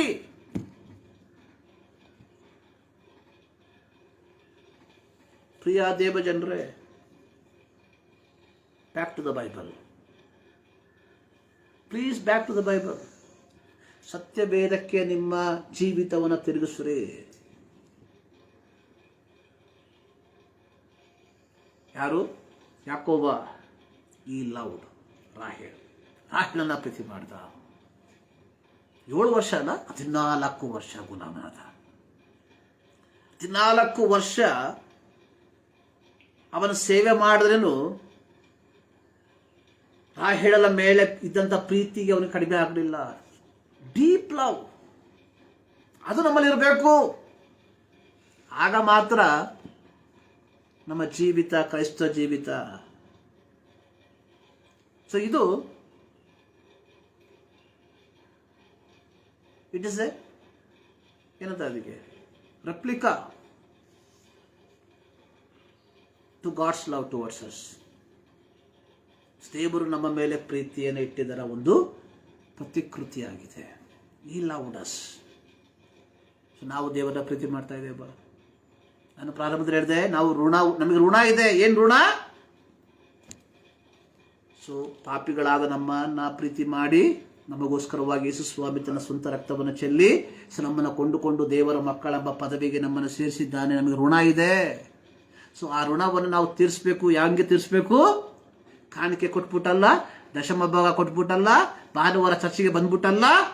ಬದಲಿಗೆ ಪವಿತ್ರವಾಗಿ ಜೀವಿಸಿ, ಪವಿತ್ರತೆಯಲ್ಲಿ ಜೀವಿಸಿ. ಸೊ ಇದು ನಮ್ಮೆಲ್ಲರ ಋಣ ಆಗಿರಲಿ. ಪ್ರಾರ್ಥನೆ ಮಾಡೋಣ. ಸರ್ವಶಕ್ತನೇ, ಮತದಾವರ್ತಿ ನಮ್ಮನ್ನೇ ನಿಮ್ಮ ಸನ್ನಿಧಾನಕ್ಕೆ ಸಮರ್ಪಿಸ್ತಾ ಇದ್ದೇವೆ. ಹೌದು ಕರ್ತನೆ, ಮತದಾವರ್ತಿ ನಮ್ಮ ಪ್ರೀತಿಯನ್ನು ನಾವು ಮನನ ಮಾಡ್ತಾ ಇದ್ದೇವೆ. ದೇವರೇ, ಇದು ಸಮೂಹ ಕರ್ತನೆ ದೈವಿಕವಾದ ಪದ್ಧತಿಗೆ ವಿರುದ್ಧವಾಗಿ ಅನೇಕ ಕ್ರೈಸ್ತ ಸಭೆಗಳು ಜೀವಿಸುತ್ತಿರುವಾಗ ಈ ಈ ಮಧ್ಯಾಹ್ನ ಸಂದರ್ಭದಲ್ಲಿ ನಾವು ಪ್ರಾರ್ಥನೆ ಮಾಡ್ತಾ ಇದ್ದೇವೆ. ಪ್ರತಿ ದೇವರ ಮಕ್ಕಳು ದೇವರ ವಾಕ್ಯದ ಕಡೆಗೆ ತಿರುಗುವಂತೆ ನೀನು ಸಹಾಯ ಮಾಡು ಕರ್ತನೆ. ನ್ಯೂನತೆಗಳು ಇರುವಂತಹ ಸಂದರ್ಭದಲ್ಲಿ ನ್ಯೂನತೆಯನ್ನು ನಾವು ದೊಡ್ಡದು ಮಾಡದೆ ಕ್ರಿಸ್ತನ ಪ್ರೀತಿಯಲ್ಲಿ ನಮ್ಮನ್ನು ನಾವೇ ಸಮರ್ಪಿಸಿ ನೀವು ಕೊಟ್ಟಿರುವಂಥ ನಮ್ಮ ಕುಟುಂಬವನ್ನು, ಕೌಟುಂಬಿಕ ಜೀವಿತವನ್ನು ಒಂದು ಮಾದರಿಯ ಜೀವಿತವಾಗಿ ಮಾರ್ಪಡಿಸಿ ಜೀವಿಸುವಂತೆ ಕೃಪೆ ಮಾಡು. ಸೊ ನಮ್ಮ ಜೀವಿತ ಕ್ರಿಸ್ತನ ಪರಿಮಳವಾಗಿ ಮಾರ್ಪಡಲೆಂಬುದಾಗಿ ನಾವು ಪ್ರಾರ್ಥಿಸ್ತಾ ಇದ್ದೇವೆ. ನೀನು ಅದೇ ರೀತಿ ಮಾಡುವ ದೇವರಾಗತಿಗಾಗಿ ಸ್ತೋತ್ರ. ಮತ್ತು ಆವರ್ತಿ ನಮ್ಮನ್ನು ಸಂಪೂರ್ಣವಾಗಿ ನಿಮ್ಮ ಕರಳಿಗೆ ಒಪ್ಪಿಸಿಕೊಡ್ತಾ ಇದ್ದೇವೆ. ಪ್ರಾರ್ಥನೆ ಕಡೆಗಾಗಿ ಸ್ತೋತ್ರ. ಯೇಸು ಕ್ರಿಸ್ತನ ನಾಮದಲ್ಲಿ ಬಿಡುತ್ತೇವೆ ತಂದೆ. ನಮ್ಮ ಕರ್ತನಾದ ಯೇಸು ಕ್ರಿಸ್ತನ ಕೃಪೆ, ತಂದೆಯಾದ ದೇವರ ಪ್ರೀತಿ, ಪವಿತ್ರಾತ್ಮನ ನ್ಯೂನತೆ ನಮ್ಮೆಲ್ಲರ ಸಂಗಡ ಸದಾ ಕಾಲವು ನೆಲೆಗೊಂಡಿರಲಿ. ಆಮೇಲೆ ದೇವರು ನಿಮ್ಮೆಲ್ಲರನ್ನ ಧಾರಾಳವಾಗಿ ಆಶೀರ್ವದಿಸಲಿ.